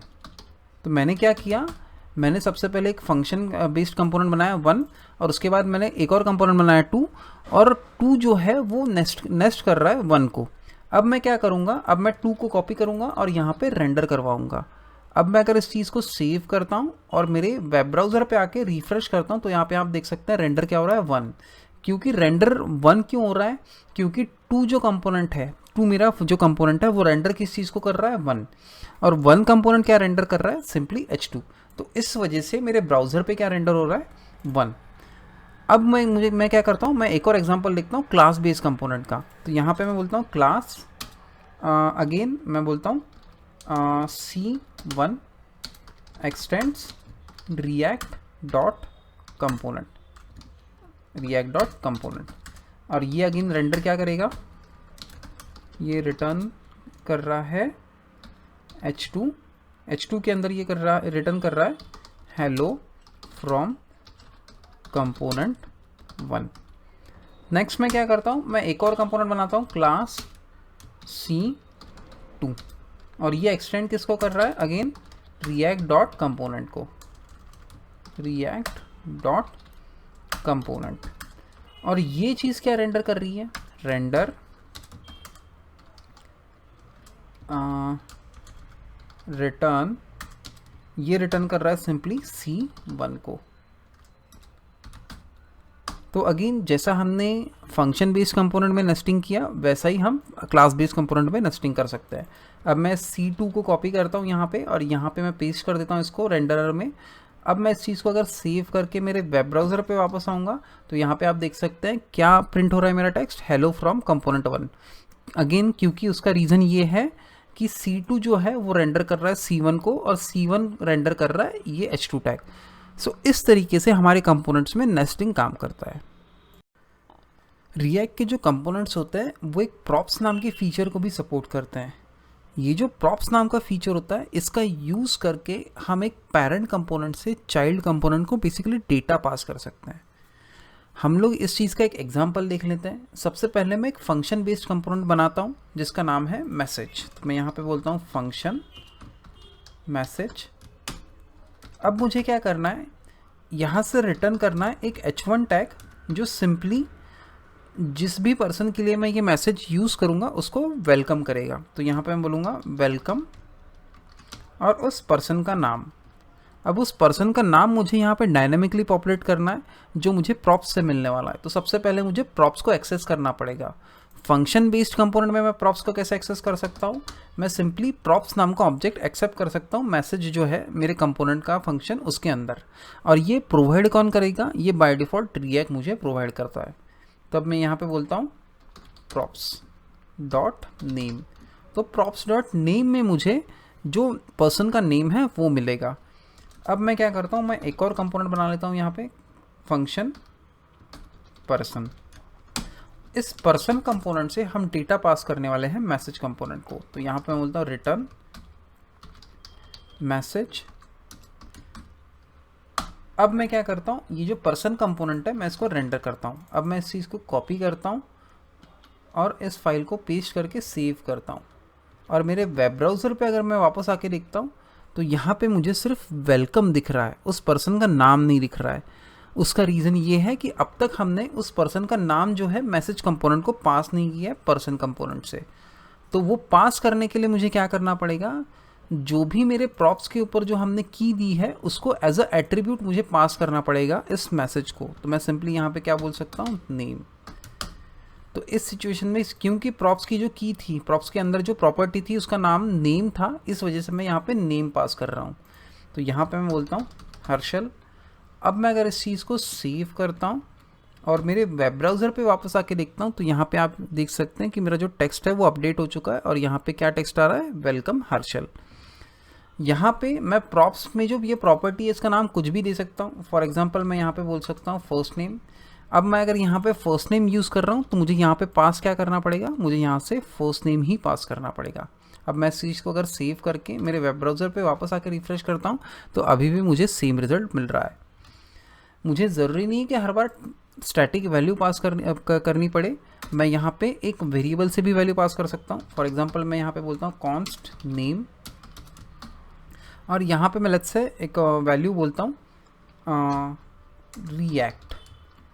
अब मैं क्या करता हूँ, मुझे ये जो नेम है ये पास करना है फर्स्ट नेम को। तो यहाँ पे मैं इस वैल्यू को हटा देता हूँ और यहाँ पे करली ब्रेसेस लिखता हूँ और करली ब्रेसेस के अंदर मेरे वेरिएबल का जो है वो नेम लिखता हूँ। अब मैं अगर इस चीज़ को सेव करता हूँ और मेरे वेब ब्राउज़र पे वापस आता हूँ तो यहाँ पे आप देख सकते हैं कि मुझे टेक्स्ट क्या मिल रहा है, welcome react. Function based component की तरह क्लास बेस्ड कंपोनेंट्स भी प्रॉप्स को सपोर्ट करते हैं। हम लोग एक एग्जांपल देख लेते हैं। हम लोग सेम एग्जांपल लिखेंगे, बस यहाँ पे फंक्शंस की जगह पे हम इन कंपोनेंट्स के लिए क्लासेस क्रिएट करेंगे। तो यहाँ पे मैं सबसे पहले बोलता हूँ class message x tends react dot component. अब मैं क्या करता हूँ, यहाँ पे मैं बोलता हूँ रेंडर, और रेंडर सिंपली क्या करेगा, रिटर्न कर देगा मेरा JSX। तो यहाँ पे मैं बोलता हूँ H1। मैं वेलकम की जगह पे यहाँ पे बोल देता हूँ अभी के लिए हेलो। नेक्स्ट मैं यहाँ पे क्या रेंडर करूँगा, उस पर्सन का नेम जिसको मुझे ग्रीट करना है। लेकिन इस सिचुएशन में मैं प्रॉप्स कैसे यहाँ पे एक्सेस कर सकता हूँ, तो वो मैं एक्सेस कर सकता हूँ कुछ इस तरीके से, this dot props dot first name. ये जो प्रॉप्स प्रॉपर्टी है, क्योंकि मैं रिएक्ट डॉट कंपोनेंट का एक्सटेंड कर रहा हूँ तो मुझे ऑटोमेटिकली यहाँ पे एक्सेसिबल हो जाती है। अब मैं क्या करता हूँ, मैं बोलता हूँ क्लास पर्सन, अगेन ये एक्सटेंड कर रहा है रिएक्ट डॉट कंपोनेंट को, और यहाँ पे मैं क्या करता हूँ, यहाँ पे मैं रेंडर करता हूँ मेरे मैसेज को। तो यहाँ पे मैं बोलूँगा रिटर्न मैसेज, और यहाँ पे अगेन जैसा मैंने यहाँ पे फंक्शन बेस्ड कंपोनेंट में एट्रीब्यूट का यूज़ करके प्रॉप्स को पास किया था, सेम उसी तरीके से मैं यहाँ पे भी वही सेम चीज़ करूँगा। तो यहाँ पे मैं बोलूँगा लेट्स से हर्षल।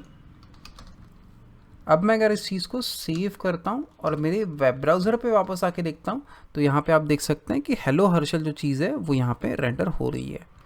यहाँ पे अगेन सिमिलरली आप वेरिएबल नेम्स का भी यूज़ करके यहाँ पे वैल्यूज़ पास कर सकते हो। तो यहाँ पे मैं बोलता हूँ कॉन्स्ट नेम रिएक्ट। अगेन पास करने के लिए मुझे यहाँ पे स्टैटिक स्ट्रिंग को निकाल के कर्ली ब्रेसेस यूज़ करने पड़ेंगे। तो यहाँ पे मैं बोलता हूँ नेम। अब मैं अगर इस चीज़ को सेव करता हूँ और मेरे वेब ब्राउज़र पे आके रिफ्रेश करता हूँ तो यहाँ पे आप देख सकते हैं कि जो मेरा टेक्स्ट है हेलो रिएक्ट यहाँ पे रेंडर हो रहा है। तो इस तरीके से हम प्रॉप्स का यूज़ करके पेरेंट कंपोनेंट से चाइल्ड कंपोनेंट को डेटा पास कर सकते हैं। अब हम नेक्स्ट चीज़ क्या करेंगे, अब तक जो हमने कंपोनेंट्स के बारे में पढ़ा है उसका यूज़ करके हमारी जो लिस्ट थी, यूज़र्स की लिस्ट जो हम रेंडर कर रहे थे, उसको और ज़्यादा इफ़िशियंट बनाएंगे। तो मैं वापस मेरे एडिटर पे जाता हूँ।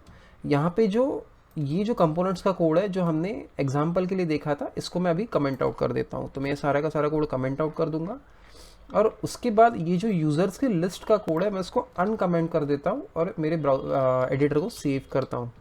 अब मैं अगर मेरे वेब ब्राउज़र पे आके रिफ्रेश करता हूँ तो यहाँ पे आप देख सकते हैं कि मेरे जो यूज़र्स है वो मेरे ब्राउज़र पे रेंडर हो रहे हैं।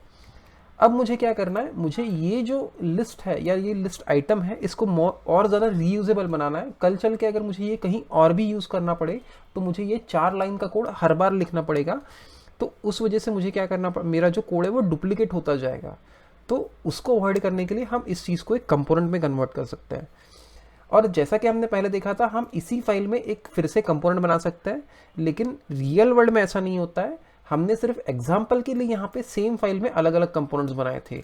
रियल वर्ल्ड में क्या होता है, हर एक कंपोनेंट उसकी एक खुद की फाइल में होता है, यानी एक फाइल में सिर्फ एक कंपोनेंट होता है। और इसके पीछे ये करने का रीज़न ये होता है कि आपका जो कोड होता है वो और ज़्यादा मॉड्यूलर होता है, और जब डिबग करने की बात होती है तो वो डिबग करने के लिए ईजी जाता है। तो अब मैं क्या करता हूँ, मैं एक नया कंपोनेंट क्रिएट करता हूँ एक नई फाइल में। तो सबसे पहले मैं यहाँ पे एक फाइल क्रिएट कर लूँगा और फाइल का नाम मैं देता हूँ card.js।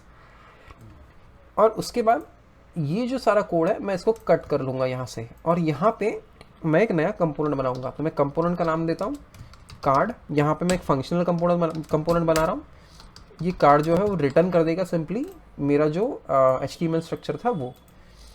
अब मुझे क्या करना है, मुझे यहाँ पे यूज़र जो है यहाँ से index.js से पास करना है card.js को। तो अगेन हमने पहले देखा था अभी कि हम प्रॉप्स का यूज़ कर सकते हैं। तो मैं यहाँ पे प्रॉप्स पास कर दूंगा और यहाँ पे बोलूँगा props.username, अगेन props.username, यहाँ पे props.user.age और props.user.jobtitle। यहाँ पे एक चीज़ ऐसी है जिसकी हमें अब ज़रूरत नहीं है इस कंपोनेंट के अंदर, वो है इस की क्योंकि ये जो कंपोनेंट के अंदर का कोड जो है वहाँ पे हमें की अप्लाई नहीं करनी है, कंपोनेंट का जो टैग है वहाँ पे हमको की जो बाइंडिंग है वो पास करनी पड़ेगी। नेक्स्ट चीज़ मुझे क्या करना है, मुझे इस कंपोनेंट को एक्सपोर्ट करना है यहाँ से।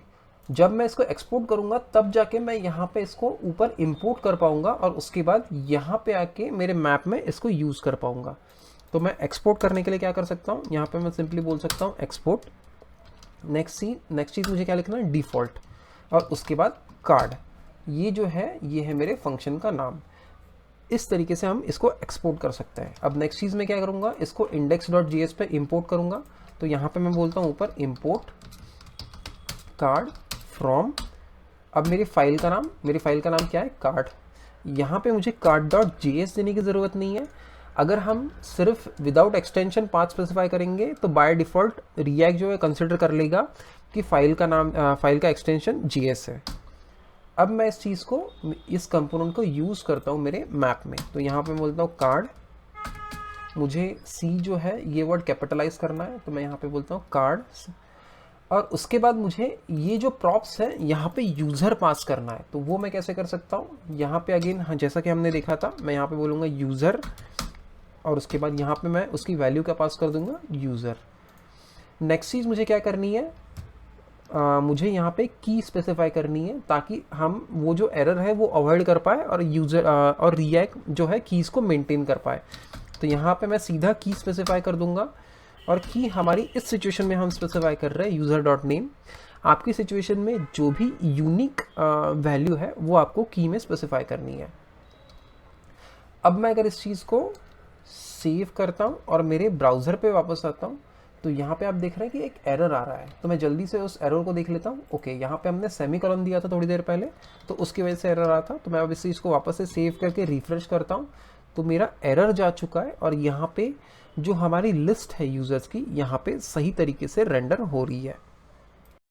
तो अब बात करते हैं इवेंट्स की। हम रिएक्ट में हमारे जो कंपोनेंट्स या फिर हमारे जो JSX के एलिमेंट्स होते हैं उन पे इवेंट्स कैसे यूज़ कर सकते हैं।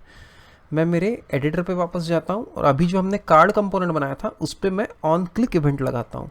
तो मैं सबसे पहले क्या करूँगा, मैं यहाँ पे एक फंक्शन क्रिएट कर लूँगा, मेरे फंक्शन के अंदर एक फंक्शन।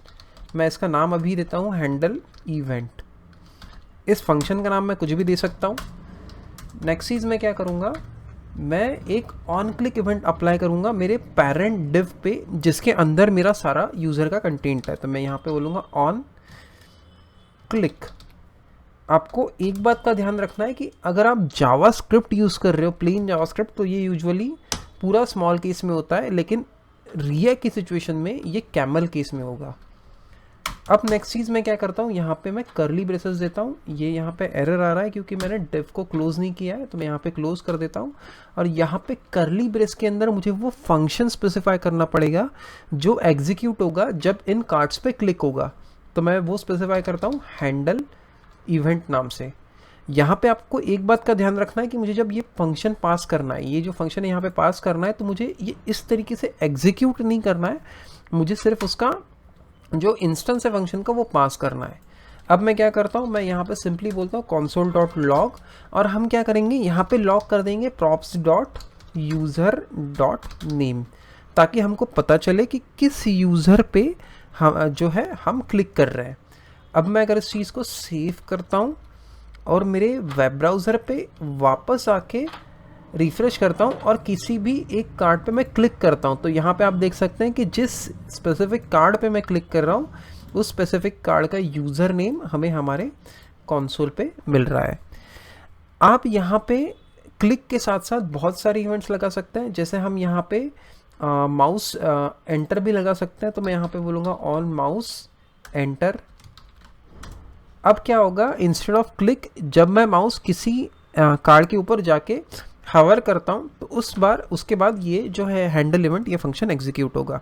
तो मैं वापस से इसको सेव करके मेरे ब्राउज़र पे आता हूँ और रिफ्रेश करता हूँ मेरे एप्लीकेशन को, और मैं जिस भी एलिमेंट पे जाके हवर करता हूँ तो वो क्या हो रहा है, वो स्पेसिफिक नेम यहाँ पे मेरे कंसोल पे उसका लॉग हो रहा है।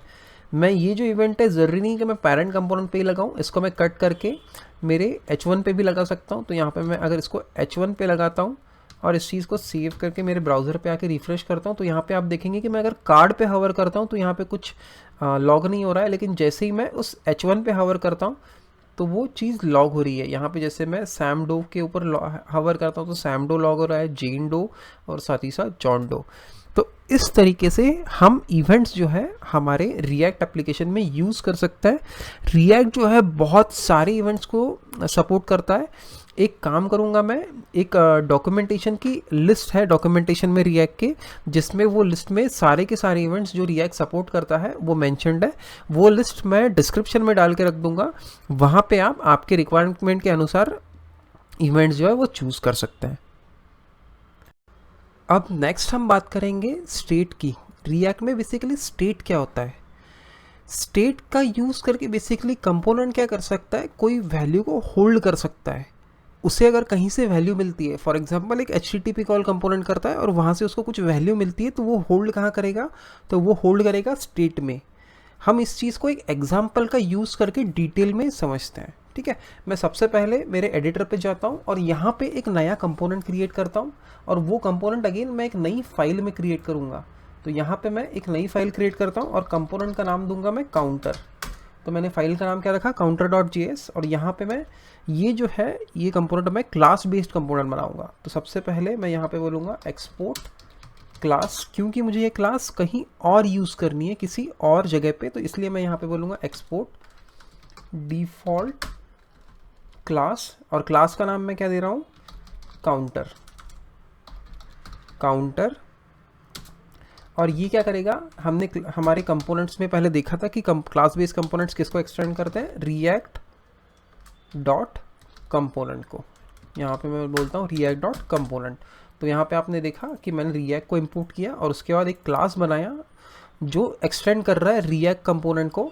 यहाँ पे क्या हो रहा है? एक्सपोर्ट हम इसको डिफ़ॉल्ट बोल रहे हैं। उसका रीज़न ये है कि हमें ये यूज़ करना है हमारे index.js में। अब नेक्स्ट चीज़ मैं क्या करता हूँ, यहाँ पे मैं इसकी रेंडर मेथड बना लेता हूँ जैसा हमने पहले देखा था। अब मैं इसमें से रिटर्न एक JSX का थोड़ा कोड करूँगा। यहाँ पे मैं सिंपली div लेता हूँ, यहाँ पे मैं 0 लिखता हूँ, उसके बाद उसके बाद मैं लिखता हूँ NBSP, थोड़ा सा स्पेस देने के लिए यहाँ पे, और इधर बनाता हूँ बटन। यहाँ पे मैं 2 बटन्स बनाऊँगा। पहली बटन में मैं वैल्यू दूंगा, जो ये दूंगा टाइटल उसका, वो होगा प्लस, और दूसरी बटन में मैं दूंगा माइनस। अब मैं अगर इस चीज़ को सेव करता हूँ और वापस मेरे index.js पे आता हूँ तो इसको मैं यहाँ पे इंपोर्ट कर सकता हूँ। यहाँ पे मैं बोलूँगा इंपोर्ट काउंटर फ्रॉम, मुझे कहाँ से इंपोर्ट करना है? काउंटर फाइल से। आखिरी में मैं यहाँ पे रेंडर मेथड जो है, यहाँ पे ये सारा कोड हटा के हमारा जो काउंटर का कोड है वो रेंडर करवा दूंगा। यहाँ पे काउंटर को मैं रेंडर करवा दूंगा। अब मैं मेरे वेब ब्राउज़र पे अगर आता हूँ, यहाँ पे अगर और मैं आके रिफ़्रेश करता हूँ तो यहाँ पे आप देख सकते हैं, मैं इसको थोड़ा जूम कर लेता हूँ। यहाँ पे आप देख सकते हैं कि मेरे पास एक 0 जो हमने रेंडर किया था वो है, और जो 2 बटन्स हमने रेंडर करवाई थी वो यहाँ पे है। अब हमें क्या करना है, जब कोई भी इस पे आके प्लस पे क्लिक करेगा तो इसकी वैल्यू 1 से बढ़नी चाहिए, और माइनस पे अगर कोई क्लिक करेगा तो ये जो वैल्यू है वो 1 से कम होनी चाहिए। लेकिन यहाँ पे सबसे बड़ा सवाल ये है कि जो ये 0 की वैल्यू है, ये जो वैल्यू जो इंक्रीमेंट या डिक्रीमेंट होगी वो रहेगी कहाँ पे, या ये कंपोनेंट रखेगा कहाँ पे? तो उसका सबसे सिंपल आंसर जो है, जो अभी हमने डिस्कस किया था, वो है स्टेट। ये जो वैल्यू रहेगी वो कंपोनेंट के स्टेट में रहेगी और वहीं से वो इंक्रीमेंट या डिक्रीमेंट करेगा। तो अब मैं वापस मेरे कंपोनेंट पे आता हूँ, यहाँ पे मैं आता हूँ counter.js पे, और सबसे पहले मैं मेरी स्टेट बनाता हूँ। और स्टेट बनाने के लिए सबसे पहले मुझे इस कंपोनेंट का, क्लास बेस्ड कंपोनेंट में एक कंस्ट्रक्टर बनाना पड़ेगा। मैंने यहाँ पे कंस्ट्रक्टर बनाया, और कंस्ट्रक्टर अगर मैं कंपोनेंट में बनाता हूँ, कंपोनेंट बेस्ड क्लास में, क्लास बेस्ड कंपोनेंट में अगर मैं कंस्ट्रक्टर बनाता हूँ तो मुझे कंपोनेंट्स के जो कंस्ट्रक्टर है उसमें प्रॉप्स एक्सेप्ट करना पड़ता है, और सुपर एक मेथड कॉल करनी पड़ती है। ये सुपर मेथड क्या करेगा, ये इस क्लास के पैरेंट को, यानी कि react.component क्लास के कंस्ट्रक्टर को कॉल करेगा, जहाँ पे हमें प्रॉप्स पास करना पड़ता है जब भी अगर हम कहीं पे भी कंस्ट्रक्टर बनाते हैं। तो नेक्स्ट चीज़ मैं क्या करूँगा, यहाँ पे मैं बोलूँगा this.state। ये जो है ये हमारा स्टेट है, या फिर हम बोल सकते हैं स्टेट ऑब्जेक्ट है, जहाँ पे एक कंपोनेंट वैल्यू को होल्ड करके रख सकता है। अब मैं इसको बाय डिफ़ॉल्ट बोलूँगा इक्वल टू एक ऑब्जेक्ट, और ऑब्जेक्ट के अंदर की क्या है, काउंट, जिसकी बाय डिफ़ॉल्ट वैल्यू क्या है, 0। सो बाय डिफ़ॉल्ट जो है 0, वो जो यहाँ पे हमने अभी स्टैटिक हार्ड कोडेड किया था वैल्यू, वो अब आएगी कहाँ से, स्टेट डॉट काउंट से। तो अब मैं उसको वापस यहाँ पे रेंडर कर लेता हूँ। तो मैं यहाँ पे करली ब्रेसेस में बोलूँगा this dot state dot count. अब मैं अगर इस चीज़ को सेव करता हूँ और मेरे ब्राउज़र पे वापस आके देखता हूँ, तो यहाँ पे अब मुझे सही से 0 मिल रहा है। अगर मैं इस चीज़ को इस चीज़ को 0 की जगह पे लग से 2 करके आता हूँ और यहाँ पे आके रिफ्रेश करता हूँ, तो यहाँ पे आप देखेंगे कि अब मुझे 2 मिल रहा है। तो अब हमारी जो स्टेट है वो सही तरीके से हमारे JSX में बाइंड हो चुकी है। अब मैं नेक्स्ट चीज़ क्या करता हूँ, मैं सबसे पहले ये जो 2 बटन्स है मेरी प्लस और माइनस, इन पे मैं एक एक क्लिक इवेंट अप्लाई करता हूँ, जिनका यूज़ करके हम स्टेट्स को चेंज करने वाला है। लेकिन उससे पहले ये जो 2 हमने यहाँ पे वैल्यू असाइन की है, इसको मैं वापस से रिवर्ट करके 0 कर देता हूँ। तो यहाँ पे मैं वापस आऊँगा और यहाँ पे मैं 0 कर दूँगा। उसके बाद मैं मेरे क्लास में 2 फंक्शंस बनाऊँगा। एक मैं बनाता हूँ इंक्रीमेंट और दूसरा मैं फंक्शन बनाता हूँ डिक्रीमेंट। ये जो 2 फंक्शंस है, इंक्रीमेंट वैल्यू को इंक्रीज़ करेगा 1 से और डिक्रीमेंट जो है वैल्यू को डिक्रीज़ करेगा। तो ये जो फंक्शंस है मैं अप्लाई कर देता हूँ हमारे बटन्स पे। तो मैं यहाँ पे आके सबसे पहले एक ऑन क्लिक इवेंट लगाता हूँ और यहाँ पे मैं बोलता हूँ दिस डॉट इंक्रीमेंट, क्योंकि अगर हमें क्लास के अंदर है तो इस वजह से हमें दिस का यूज़ करना पड़ेगा। हम सीधा इस तरीके से इसको असाइन नहीं कर सकते हैं। मैं यहाँ पे बोलूँगा दिस डॉट इंक्रीमेंट और इस चीज़ को यहाँ पे दूसरी बटन को मैं फिर से बोलूँगा on click this dot decrement. अब नेक्स्ट चीज़ मैं क्या करूँगा, मैं यहाँ पे सिंपली कंसोल लॉग करके चेक कर लूँगा कि वैल्यू जो है वो यहाँ पे वो जो फंक्शन है वो कॉल बैक पे या फिर क्लिक पे ट्रिगर हो रहा है या नहीं हो रहा है। तो मैं यहाँ पे कंसोल लॉग करता हूँ प्लस और कंसोल डॉट लॉग यहाँ पे माइनस। अब मैं इस चीज़ को सेव करता हूँ और मेरे ब्राउज़र पे आके रिफ़्रेश करता हूँ, और अगर मैं अब आके क्लिक बटन पे क्लिक करता हूँ तो यहाँ पे मेरे कंसोल पे प्लस रेंडर हो रहा है। और अगर मैं माइनस पे क्लिक करता हूँ, मैं यहाँ पे थोड़ा सा जूम कर लेता हूँ कंसोल, यहाँ पे अगर मैं माइनस पे क्लिक करता हूँ तो माइनस रेंडर हो रहा है। तो इस तरीके से हमारा क्लिक इवेंट्स जो है वो यहाँ पे काम कर रहे हैं। हमारे इवेंट यहाँ पे काम तो कर रहे हैं, लेकिन इसमें एक प्रॉब्लम है। चलिए मैं आपको एडिटर पे जाके प्रॉब्लम दिखाता हूँ। यहाँ पे अगर मैं कंसोल लॉग पे ये जो स्ट्रिंग्स थी इनको मैं निकाल के यहाँ पे बोलता हूँ दिस डॉट स्टेट।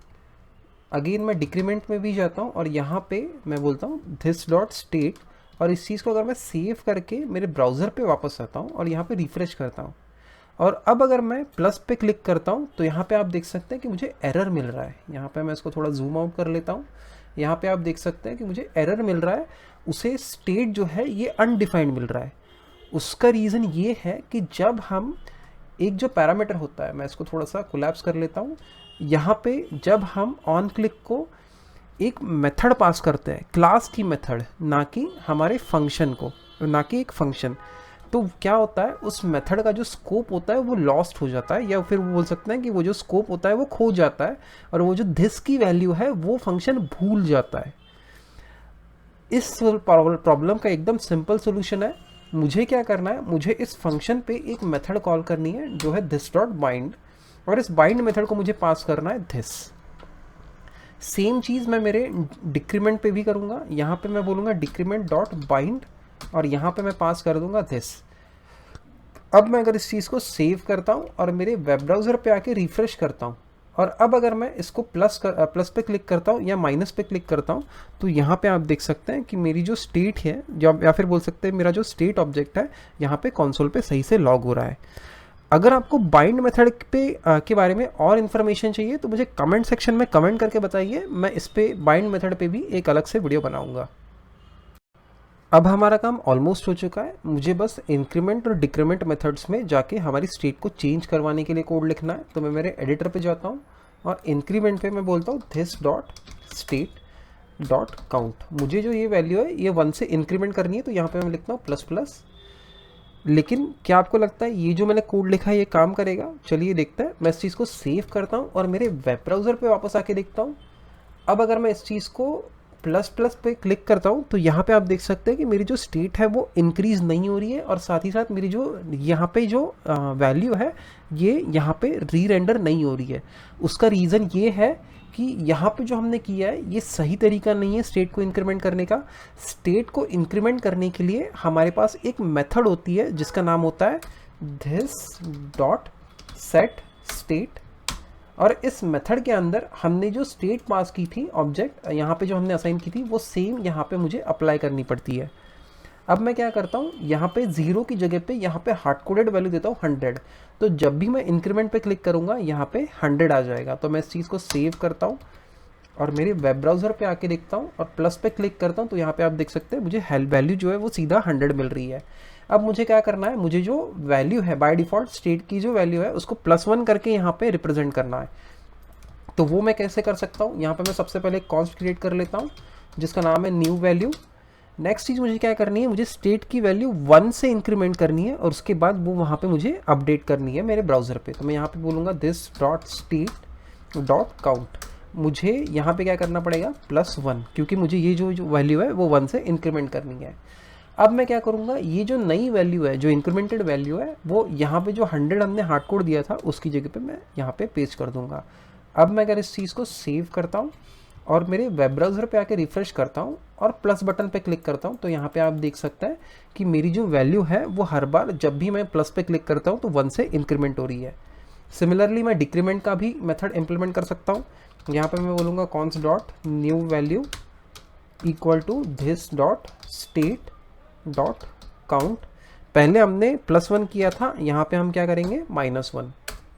इसके बाद मैं बोलता हूँ दिस डॉट स्टेट, और स्टेट में जो काउंट हमारी प्रॉपर्टी है उसको हम न्यू वैल्यू यहाँ पे सीधा असाइन कर देंगे।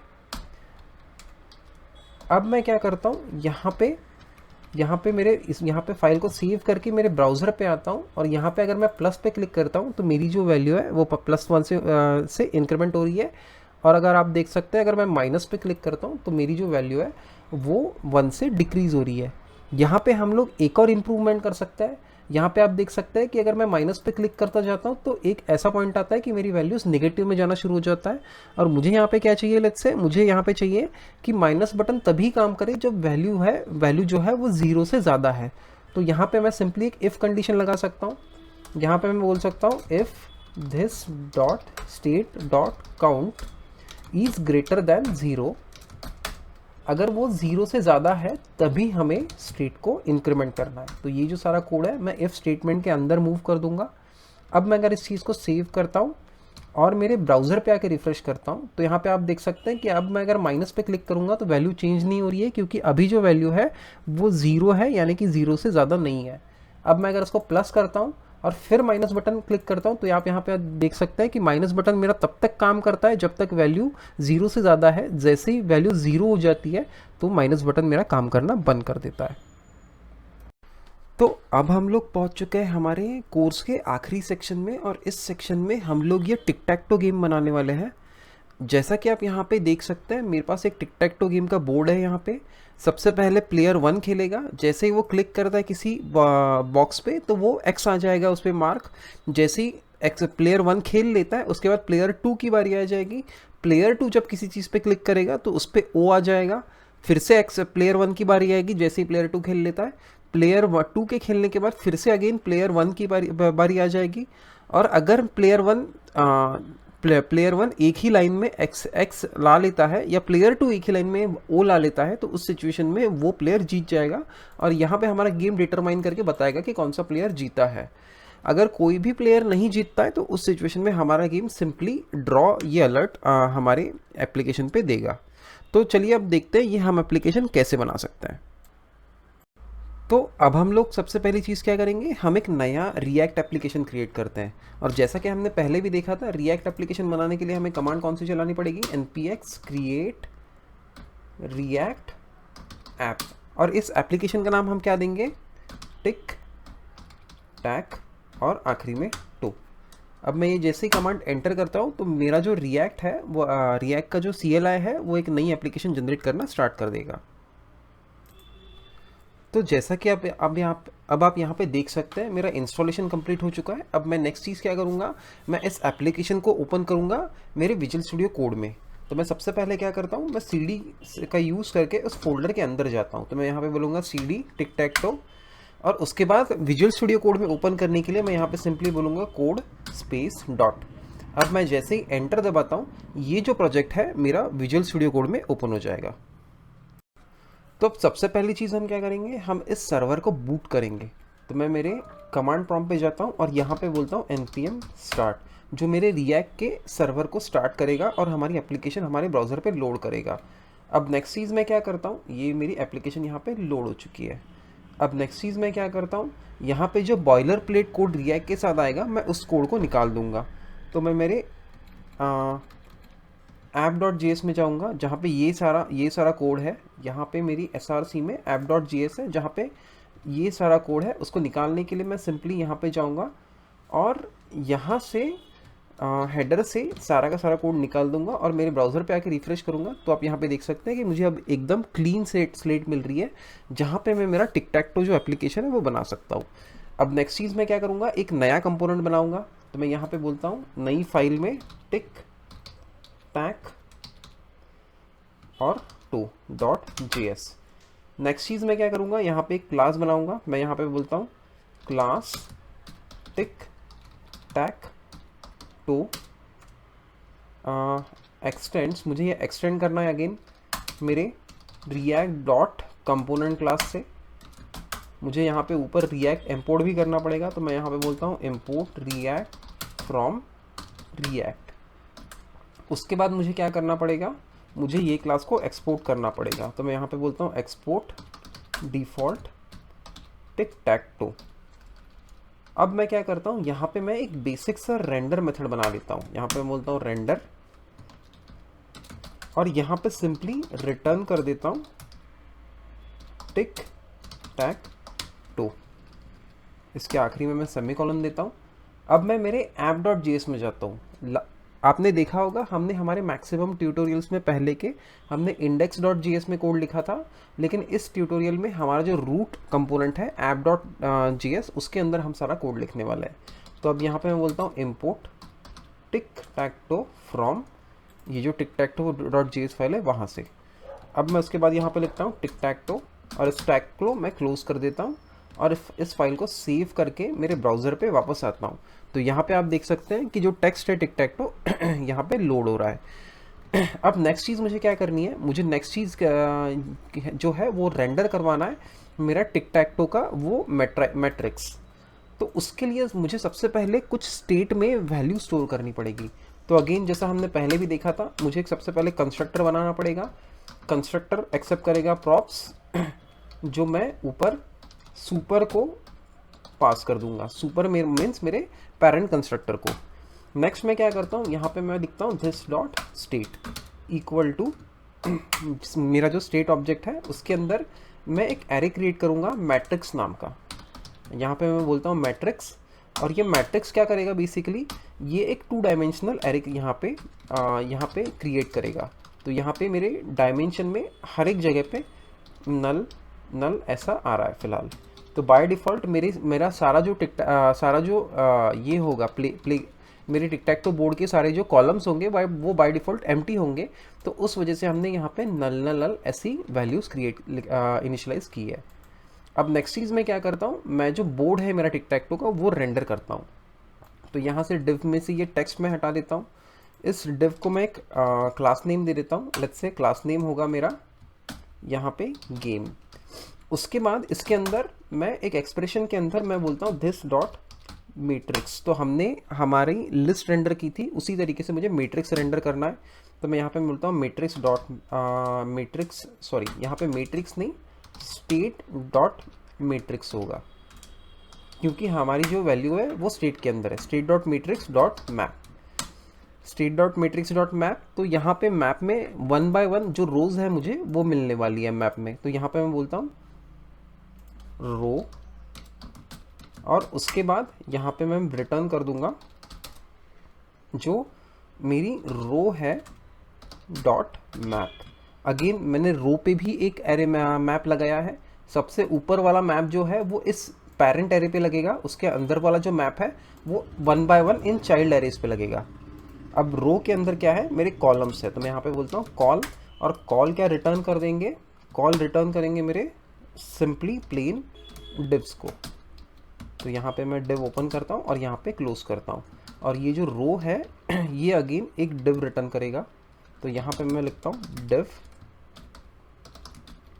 और डिव के अंदर मैं लिखता हूँ एक एक्सप्रेशन, यहाँ पे ये रो मैप। अब मैं क्या करता हूँ, यहाँ पे मैं सिंपली एक्स ये टाइप कर देता हूँ ताकि हमें ये विजुलाइज हो जाए कि ये मैप कहाँ पे और कैसे दिख रहा है। अब मैं इस चीज़ को अगर सेव करके मेरे ब्राउज़र पे आता हूँ तो यहाँ पे आप देख सकते हैं कि मेरा जो मैप है वो एक ही लाइन में सारे के सारे एक्स को दिखा रहा है। तो मुझे कुछ CSS का यूज़ करके यहाँ पे इस मैप को अलाइन करवाना पड़ेगा। तो मैं यहाँ पे सबसे पहले कंसोल में जाता हूँ और यहाँ पे मैं इसको इंस्पेक्ट करता हूँ। यहाँ पे मैं जाऊँगा और मैं इस चीज़ को इंस्पेक्ट करूँगा। यहाँ पे जो सबसे पहली मेरी रो है रोज़ की, तो मैं इसको एक क्लास दे देता हूँ। जो हम हर एक रो के साथ एक हम डिव रेंडर कर रहे हैं, उसको मैं नाम दे देता हूँ रो। अब मैं इस चीज़ को अगेन सेव करता हूँ। तो यहाँ पे आप देख सकते हैं कि हर एक रो के डिव को एक क्लास नेम लिखा हुआ, उसको अटैच हुआ है जो है रो। अब मैं क्या करता हूँ, मेरे स्टाइल में जाता हूँ और यहाँ पे ये जो रो है इसको सिंपली बोलता हूँ डिस्प्ले फ्लेक्स। तो जैसे ही मैं इसको डिस्प्ले फ्लेक्स बोलूँगा, डिस्प्ले फ्लेक्स, तो जैसे ही मैं इसको डिस्प्ले फ्लेक्स बोलूँगा तो मेरी जो सारी रोज़ है वो हॉरिजॉन्टल फॉर्मेट में आना स्टार्ट हो जाएगा। तो यहाँ पे मैं इस क्लास को कॉपी करता हूँ, और मैंने टिक टैक टो के लिए एक CSS फाइल नहीं बनाई है, तो सबसे पहले मैं टिक टैक टो के लिए एक CSS फाइल बनाता हूँ, टिक टैक और टो डॉट CSS। इस फाइल के अंदर मैं ये पेस्ट कर देता हूँ मेरा कोड, और ऊपर मैं इस फाइल को इंपोर्ट करता हूँ। तो यहाँ पे मैं बोलूँगा इंपोर्ट टिक टैक और टो डॉट CSS। अब मैं इस चीज़ को अगर सेव करके मेरे ब्राउज़र पे वापस आके रिफ़्रेश करता हूँ तो यहाँ पे आप देख सकते हैं कि मेरी जो ये जो मेरे ये है रोज़ वो 1 by 1 on top of each other render हो रही है। मेरे कंसोल में एक एरर है। अगेन मैंने जब मैंने लिस्ट बनाई थी, जनरेट की थी, तो मैंने की प्रोवाइड नहीं की थी, तो वो मुझे प्रोवाइड करनी पड़ेगी। तो यहाँ पे मैं बोलता हूँ की। इस सिचुएशन में मैं की सिंपली क्या प्रोवाइड करूँगा, मैप में मेरा सेकंड पैरामीटर मैं एक प्रोवाइड कर सकता हूँ रो का इंडेक्स। जैसे इस रो का इंडेक्स 0 होगा, इसका 1 और इसका 2, और चाइल्ड एलिमेंट्स में इसका 0, इसका 1 और इसका 2। तो सेम मैं वही इंडेक्स फिलहाल एज अ की पास कर देता हूँ यहाँ पे, और सेम चीज़ मैं यहाँ पे करूँगा। कॉल की साथ साथ मैं एक और पैरामीटर एक्सेप्ट करूँगा मेरे मैप मेथड में, और वहाँ पे मैं बोलूँगा कॉल इंडेक्स, और यहाँ पे जो की है वो सिंपली मैं वो कोल इंडेक्स पास कर दूँगा, कोल इंडेक्स। अब मैं अगर इस चीज़ को सेव करता हूँ और मेरे ब्राउज़र पे आके रिफ़्रेश करता हूँ तो मेरे जो दोनों एरर्स है वो जा चुके हैं।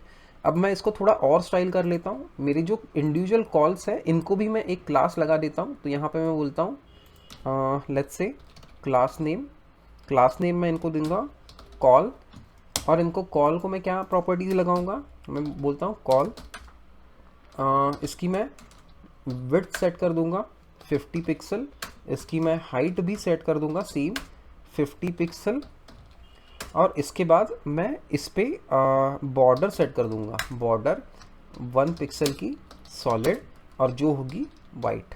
अब मैं इस चीज़ को अगर सेव करता हूँ और मेरे ब्राउज़र पे वापस आके देखता हूँ तो मेरा एक टिक टैक टो जो है वो रेंडर हो रहा है। अब यहाँ पे जो है एक्स है ये मेरा सेंटर में नहीं आ रहा है, तो इसको सेंटर में भी लाने के लिए एक बहुत ही आसान सा मेरे पास रास्ता है। वो कुछ ऐसा है कि मैं यहाँ पे सिंपली बोल सकता हूँ डिस्प्ले फ्लेक्स, उसके बाद जस्टिफाई कंटेंट सेंटर और अलाइन आइटम्स सेंटर। तो अब मेरा ये जो टेक्स्ट है वो भी सेंटर में आना स्टार्ट हो जाएगा। मैं इस चीज़ को अगेन कॉपी करता हूँ और मेरे CSS फाइल में आके पेस्ट करके सेव करता हूँ। तो यहाँ पे आप देख सकते हैं कि मेरा टेक्स्ट जो है सेंटर में आ रहा है। अब हम नेक्स्ट चीज़ क्या करेंगे, मैं पहले कंसोल बंद कर लेता हूँ, और नेक्स्ट चीज़ हम क्या करेंगे, ये x की हमें फ़िलहाल ज़रूरत नहीं है, तो इस x को मैं यहाँ से निकाल दूँगा। तो यहाँ से मैं अगर x को निकाल दूँगा और फिर इसको सेव करके मेरे वेब ब्राउज़र पे वापस आके रिफ़्रेश करूँगा, तो यहाँ पे आप देख सकते हैं कि मुझे एम्प्टी एक प्लेन टिक टैक टो का बोर्ड यहाँ पे मिल रहा है। अब मुझे क्या करना है, मुझे इन सेल्स पे, जो ये 9 सेल्स है मेरे बोर्ड पे, उनके हर एक सेल पे मुझे एक एक क्लिक इवेंट लगाना है। तो वो करने के लिए मैं क्या करता हूँ, मैं मेरे एडिटर पे वापस जाता हूँ और यहाँ पे सबसे पहले एक मेथड बनाता हूँ। तो यहाँ पे मैं बोलूँगा हैंडल क्लिक, जो मेथड मेरे क्लिक इवेंट पे ट्रिगर होगा। तो मैं यहाँ पे बोलता हूँ कंसोल लॉग इस मेथड के अंदर, और यहाँ पे मैं बोलता हूँ क्लिक्ड। अब मैं क्या करता हूँ, ये जो इवेंट है मैं यहाँ पे अप्लाई कर देता हूँ। तो यहाँ पे मैं बोलूँगा on click this dot handle click. अब मैं अगर इस चीज़ को सेव करता हूँ और मेरे वेब ब्राउज़र पे आके रिफ़्रेश करता हूँ, और सबसे पहले मैं मेरा कंसोल ओपन कर लेता हूँ। अब मैं अगर यहाँ पे किसी भी सेल पे क्लिक कर रहा हूँ तो यहाँ पे जो है मुझे मेरा क्लिक इवेंट जो है वो ट्रिगर हो रहा है और मेरे कंसोल पे मुझे आउटपुट मिल रहा है। अब मैंने मेरे सेल्स पे क्लिक इवेंट तो लगा दिया है, लेकिन मुझे सबसे पहले डिटरमाइन करना है कि मैं कौन से सेल पे क्लिक कर रहा हूँ। अब यहाँ पे कैसा हो रहा है, इस बोर्ड पे ये जो सेल है फर्स्ट वाला वो होगा 0 0, यानी कि रो 0 सेल 0। फिर ये होगा 0 1, यानी कि रो 0 सेल 1, और सिमिलरली ये होगा 0 2, यानी सेल 0 रो 0 और सेल 2।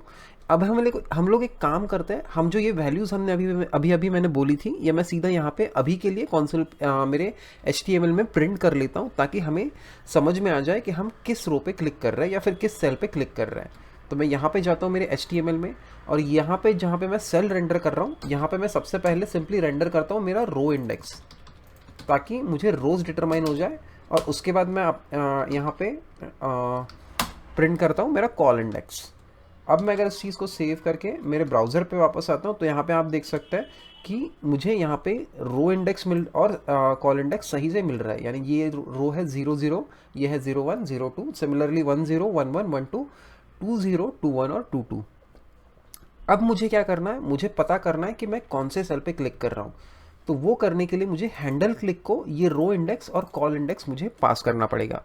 लेकिन वो मैं सीधा यहाँ पे इस तरीके से पास नहीं कर सकता। मैं यहाँ पे सीधा इस तरीके से ये चीज़ें पास नहीं कर सकता, क्योंकि हमें फंक्शन एज अ पैराम भेजना है, ना कि उसे एग्जीक्यूट करना है।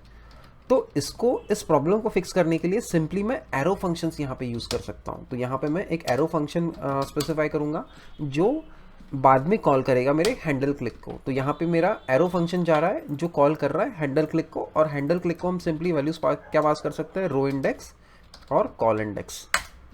अब मैं क्या करता हूँ, यहाँ पे ये जो वैल्यूज़ मैंने पास की है ये यहाँ पे मैं एक्सेप्ट कर लेता हूँ। तो यहाँ पे मैं सबसे पहले बोलता हूँ रो इंडेक्स, और यहाँ पे मैं उसके बाद बोलता हूँ कॉल इंडेक्स। अब मैं आखिरी में क्या करूँगा, मैं ये जो कंसोल में रो इंडेक्स जो है इसको प्रिंट करवा लूँगा, और उसके बाद मेरे कॉल इंडेक्स को भी मैं यहाँ पे प्रिंट करवा लूँगा। अब मैं अगर इस चीज़ को सेव करता हूँ और मेरे ब्राउज़र पे वापस आके रिफ़्रेश करता हूँ, तो यहाँ पे आप देख सकते हैं कि जब भी मैं किसी रो पे क्लिक कर रहा हूँ तो उन रो के एग्जैक्ट इंडेक्स मुझे मिल रहे हैं, यानी कि row index as well as cell index. अब मुझे नेक्स्ट चीज़ क्या करनी है, मुझे प्लेयर्स बनाने हैं जो मेरे गेम को खेलने वाले हैं। तो मैं मेरे स्टेट में जाता हूँ, यहाँ पे मैट्रिक्स के नीचे मैं एक और प्रॉपर्टी बना लेता हूँ जिसका नाम है प्लेयर। बाय डिफ़ॉल्ट इस प्लेयर की वैल्यू होगी 1, यानी गेम जो स्टार्ट करेगा वो प्लेयर 1 करेगा। अब मैं यहाँ पे जैसे ही हैंडल क्लिक इवेंट होगा, यानी जैसे ही हैंडल क्लिक इवेंट हुआ उसका मतलब कि प्लेयर 1 ने खेल लिया, तो मुझे क्या करना पड़ेगा, प्लेयर 1 को चेंज करके कन्वर्ट करना पड़ेगा प्लेयर 2 में। और जैसे ही फिर से क्लिक इवेंट होता है तो मुझे प्लेयर 2 को कन्वर्ट करना पड़ेगा प्लेयर 1 में। तो ये करने के लिए सबसे पहले एक लॉजिक लिख लेता हूँ। तो यहाँ पर मैं बोलता हूँ कॉन्स्ट करंट प्लेयर।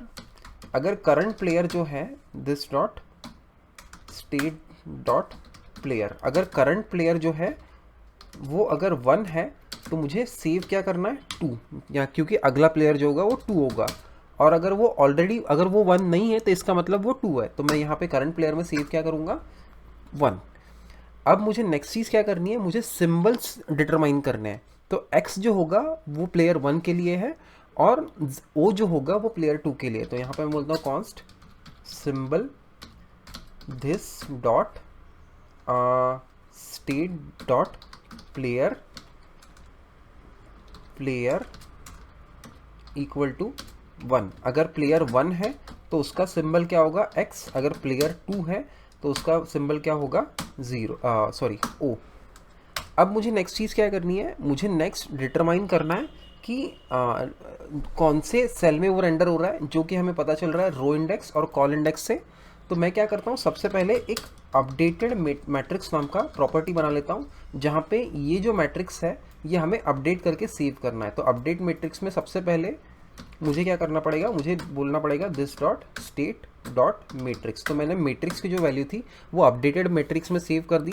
अब मुझे अपडेटेड मैट्रिक्स में ये वैल्यूज़ को चेंज करना पड़ेगा। तो सबसे पहले मैं रो सेलेक्ट करूँगा, कौन सी रो पे मेरा इवेंट हुआ है, 0, 1 या 2। तो वो मुझे पता कैसे चलेगा, रो इंडेक्स पे। तो यहाँ पे अगर लेट्स से 0 आता है तो कौन सी रो अपडेट होगी, फर्स्ट वाली। यहाँ पे अगर रो इंडेक्स में 1 आता है तो सेकंड रो, और अगर 2 आता है तो थर्ड रो अपडेट होगी। तो रो तो मुझे रो इंडेक्स से पता चल जाएगी, और मुझे सेल किससे पता चलेगा, मेरे कॉल इंडेक्स से। तो जो कॉल में इंडेक्स में आएगा, लेट्स से अगर 0 आता है, रो नंबर 2 का 0 आता है तो कहाँ पे अपडेट होगा, यहाँ पे। और अगर रो नंबर 1 का 2 आता है तो रो नंबर 1 का 2, यानी ये जो वैल्यू है वो अपडेट होगा। तो अब हम क्या करते हैं, जो हमारा सिंबल है, जैसे कि हम जो बेस्ड ऑन जो प्लेयर हमने सिंबल यहाँ पे डिटरमाइन किया है, वो सिंबल हम सिंपली उस मैट्रिक्स में अपडेट कर देंगे। उसके बाद ये जो सारा हमने डेटा यहाँ पे डिटरमाइन किया है वो हमारे स्टेट में हम अपडेट कर देंगे सेट स्टेट का यूज़ करके। तो यहाँ पे मैं ये कंसोल लॉग हटा लेता हूँ। सबसे पहले हमारे पास क्या है, करंट प्लेयर है, तो मुझे क्या करना पड़ेगा, प्लेयर को अपडेट करना पड़ेगा। तो यहाँ पे मैं बोलता हूँ this dot player equal to current player. और उसके बाद मेरा जो सिंबल है वो तो मैं स्टेट में सेव नहीं कर रहा हूँ, लेकिन मैं मैट्रिक्स कर रहा हूँ, तो मैं यहाँ पे बोलूँगा matrix equal to updated matrix. अब मैं अगर इस चीज़ को सेव करता हूँ और मेरे ब्राउज़र पे वापस आके रिफ़्रेश करता हूँ, ओके, यहाँ पे अभी भी हमने ये जो वैल्यूज़ है ये दिखाना, अभी भी हम वो डिस्प्ले कर रहे हैं। तो वो सबसे पहले मैं यहाँ से निकाल देता हूँ। तो रो इंडेक्स और कॉल इंडेक्स में निकाल दूंगा, और जो एक्चुअल ये वैल्यूज़ है जो नल की जगह पे आने वाली है वो वैल्यूज़ यहाँ पे मैं डिस्प्ले करूँगा, जो हमें मिलेगी कोल से। तो यहाँ पे मैं कोल को पेस्ट करता हूँ और इस चीज़ को सेव करके मेरे ब्राउज़र पे वापस आता हूँ। अब मैं अगर लेट्स से यहाँ पे क्लिक करता हूँ तो 0 मिलेगा क्योंकि प्लेयर 1 था। यहाँ पे अगर मैं क्लिक करता हूँ तो O मिलेगा। अब O क्लिक कर लिया क्योंकि प्लेयर 2 ने, तो फिर से प्लेयर 1 की बारी आई, तो यहाँ पे मुझे फिर से X मिलेगा, और उसके बाद फिर से मुझे 0 मिलेगा। तो इस तरीके से हमारे प्लेयर स्विच हो रहे हैं और हमारे सिंबल भी ऑटोमेटिकली उनके साथ साथ स्विच हो रहे हैं। लेकिन अभी फ़िलहाल मुझे पता नहीं चल रहा है कि कौन से प्लेयर की अभी बारी है। तो वो पता करने के लिए ऊपर मैं एक टेक्स्ट यहाँ पे डाल देता हूँ। तो यहाँ पे मैं बोलूँगा डिव प्लेयर, और जो भी प्लेयर अभी करंटली एक्टिव है तो मैं वहाँ पे डिस्प्ले कर दूंगा। तो मैं यहाँ पे बोलूँगा this dot state dot player. अब मैं अगर इस चीज़ को सेव करके मेरे ब्राउज़र पे वापस आके रिफ़्रेश करता हूँ तो यहाँ पे आप देख सकते हैं कि जो मेरा करंट एक्टिव प्लेयर है, जिसका अभी चांस है या जिसका अभी टर्न है खेलने का, वो यहाँ पे उसका नंबर यहाँ पे दिख रहा है। अब जैसे ही मैं इस पर क्लिक करता हूँ तो उसकी वैल्यू चेंज होकर आ जाती है प्लेयर 2। अगर फिर से मैं इसको चेंज करता हूँ तो यहाँ पे आ जाता है प्लेयर 1। मेरा जो टिक टैक टो का बोर्ड है वो एकदम अब रेडी है। अब मुझे नेक्स्ट चीज़ क्या करनी है, मुझे लॉजिक लिखना है या कोड लिखना है जिसका यूज़ करके मैं पता करूँगा हर एक मूव के बाद कि कोई प्लेयर जीता है या नहीं। तो मैं वो करने के लिए मेरे एडिटर पे वापस जाता हूँ और यहाँ पे एक नई मेथड बनाता हूँ। मेथड का नाम होगा चेक फॉर विनर। ये मेथड का यूज़ करके हम डिटरमाइन करेंगे कि ये जो कोई प्लेयर जीता है या नहीं है। तो यहाँ पे मैं यहाँ पे सिंपली अभी के लिए console.log बोलता हूँ, और ये जो मेथड है वो एग्जीक्यूट होगा हर बार जब कोई प्लेयर एक सेल जो है वो सिलेक्ट करेगा। तो यहाँ पे हम सिंपली लिख देते हैं चेक फॉर विनर। अब मुझे ये एग्जीक्यूट करना है कब, जब हर बार कोई प्लेयर क्लिक करेगा किसी सेल पे, तो उसका बेस्ट प्लेस होगा इसे कॉल करने का हैंडल क्लिक के अंदर। तो यहाँ पे मैं बोलता हूँ this dot check for winner. अब नेक्स्ट चीज़ मैं क्या करूँगा, मुझे यहाँ पे पता करना है कि जिस प्लेयर ने भी क्लिक किया था वो कौन था, 1 या 2। तो वो करने के लिए मुझे यहाँ पे क्या करना पड़ेगा, एक नया कॉन्स बनाना पड़ेगा और उसका नाम मैं दूंगा लास्ट प्लेयर, और उसकी वैल्यू होगी this dot state dot player. हमने एक नया कॉन्स बनाया क्योंकि जो करंट प्लेयर है, करंट प्लेयर नाम का कॉन्स्ट है, उसके अंदर उस प्लेयर का नाम या फिर नंबर बोल सकते हैं हम होगा जो अभी खेलने वाला है, ना कि खेल चुका है। और चेक फॉर विनर को हमको कौन सा प्लेयर पास करना है, जो जिसने अभी क्लिक किया है, तो वो प्लेयर होगा हमारे लास्ट प्लेयर में, और उसको मैं पास कर देता हूँ हमारे चेक फॉर विनर में। अब सेम पैरामीटर मैं यहाँ पे एक्सेप्ट करूँगा। तो यहाँ पे मैं बोलता हूँ प्लेयर, उसके बाद मैं ये सिंपली यहाँ पे कंसोल लॉग में लिख देता हूँ। तो मैं अभी के लिए ये जो टेक्स्ट मैंने लिखा था इसको हटा देता हूँ मैं, और इसकी जगह पे मैं लिखता हूँ, एक मिनट, इसकी जगह पे मैं क्या लिखता हूँ, यहाँ पे मैं बोलूँगा प्लेयर, यहाँ पे प्लेयर क्लिक्ड। अब मैं इस चीज़ को अगर सेव करता हूँ और मेरे वेब ब्राउज़र पे वापस आकर रिफ़्रेश करता हूँ, तो अगर मैं पहली बार क्लिक करता हूँ तो क्योंकि प्लेयर 1 ने खेला था तो यहाँ पे क्या आ रहा है, प्लेयर 1 क्लिक्ड। दूसरी बार मैं क्लिक करता हूँ तो क्या आ रहा है, प्लेयर 2 क्लिक्ड। अब हमें क्या करना है, अब हमें कोई प्लेयर जीता है या नहीं जीता है इसका लॉजिक उस चेक फॉर विनर फंक्शन में या फिर मेथड में लिखना है। लेकिन उससे पहले हम लोग डिसाइड कर लेते हैं या फिर हम लोग क्लैरिफाई कर लेते हैं कि कौन सी सिचुएशन में एक प्लेयर जीत सकता है। उसके लिए मैं क्या करता हूँ, सबसे पहले मैं मेरे कोड पे वापस जाता हूँ और यहाँ पे जो हमने रो और सेल इंडेक्स एनेबल किए थे वो वापस से प्रिंट करता हूँ। तो यहाँ पे मैं मेरे इस लाइन पे जाऊँगा और यहाँ पे मैं प्रिंट करूँगा row index comma call index यानी कि सेल इंडेक्स।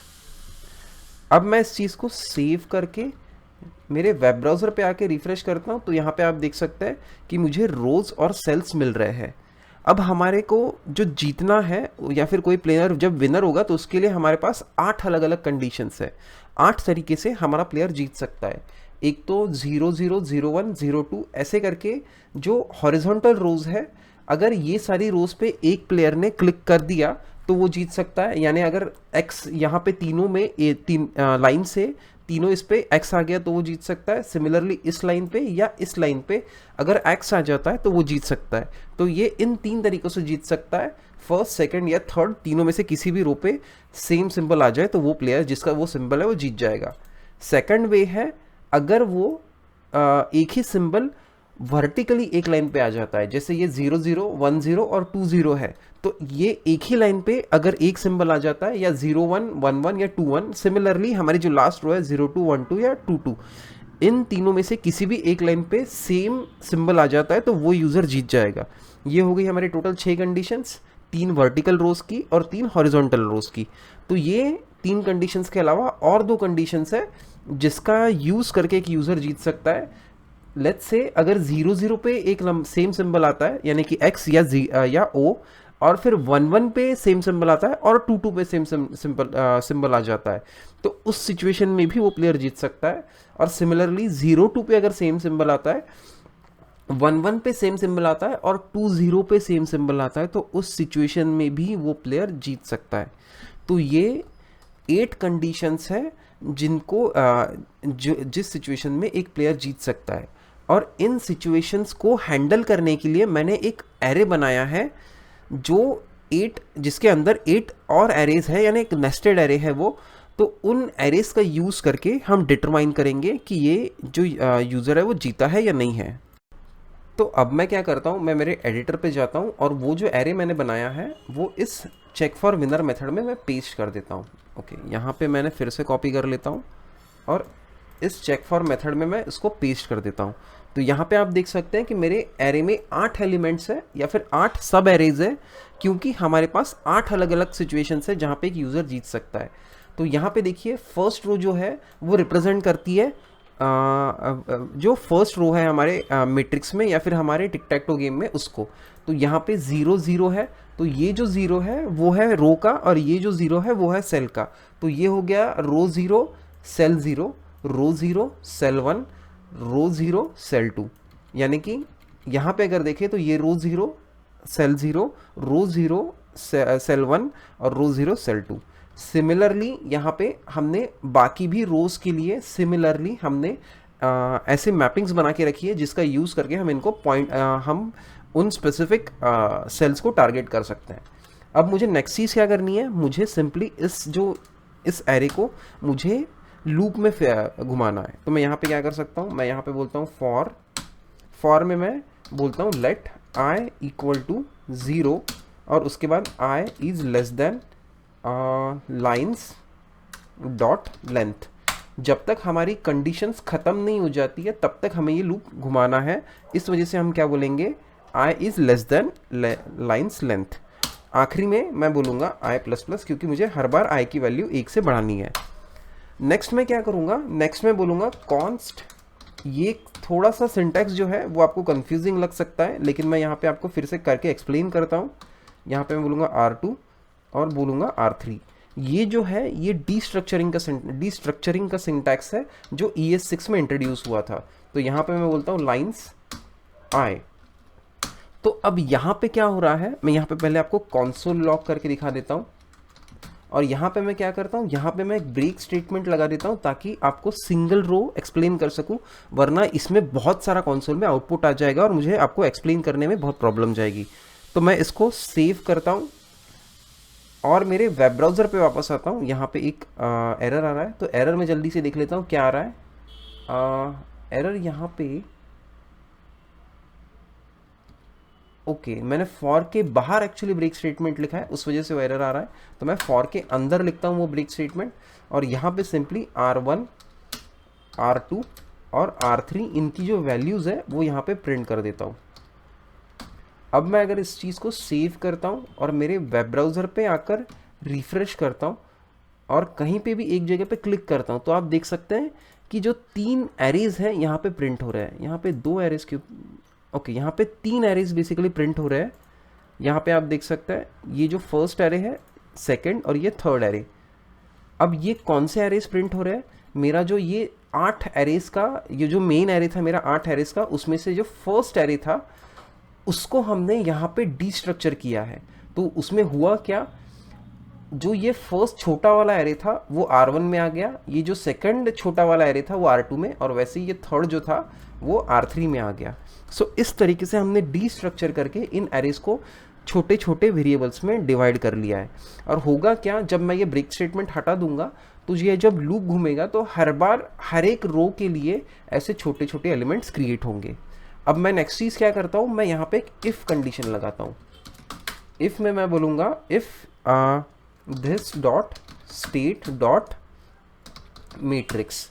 मैट्रिक्स की हमें सबसे पहले क्या करना है, सबसे पहले इसमें हमें चेक करना है कि फर्स्ट जो रो है उसमें के तीनों वैल्यूज या फिर सिंबल सेम है क्या। तो यहाँ पे ओके, तो सबसे पहले मैं सिंबल भी यहाँ पे क्रिएट कर लेता हूँ। तो यहाँ पे मैं ये जो मैंने सिंबल के लिए कोड लिखा था इसको कॉपी कर लेता हूँ यहाँ से और यहाँ पे पेस्ट कर लेता हूँ।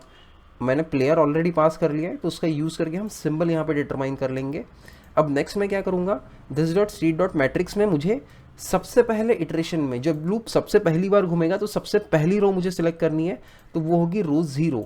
तो वो जो रो 0 है वो R1 के 0th इंडेक्स में मिलेगी। तो मैं बोलूँगा R1 और यहाँ पे 0। नेक्स्ट मुझे क्या सिलेक्ट करना है, R1 का जो नेक्स्ट एलिमेंट है वो, यानी कि ये जो है सेल 0। तो यहाँ पे मैं बोलूँगा R1 और उसके अंदर जो कौन सा एलिमेंट मुझे सिलेक्ट करना है, एलिमेंट 1। अब मैं इसको 2 अलग अलग लाइंस पे स्प्रेड कर देता हूँ ताकि ये समझने में ईजी जाए। थोड़ा सा ये चीज़ कॉम्प्लिकेटेड है, लेकिन एक बार अगर आपको समझ में आ जाती है तो उसके बाद ये बहुत ईजी हो जाएगा आपके लिए समझने के लिए। नेक्स्ट चीज़ मुझे क्या करना है, मैंने रो 1 मैंने जो ये जो एलिमेंट था इसको कंपेयर कर लिया। अब मुझे कंपेयर करना है ये एलिमेंट। तो इस एलिमेंट पे लेट्स से मैं बोलता हूँ R2, यहाँ पे मैं बोलता हूँ R2 का जो 0 है उस पे है रो 0।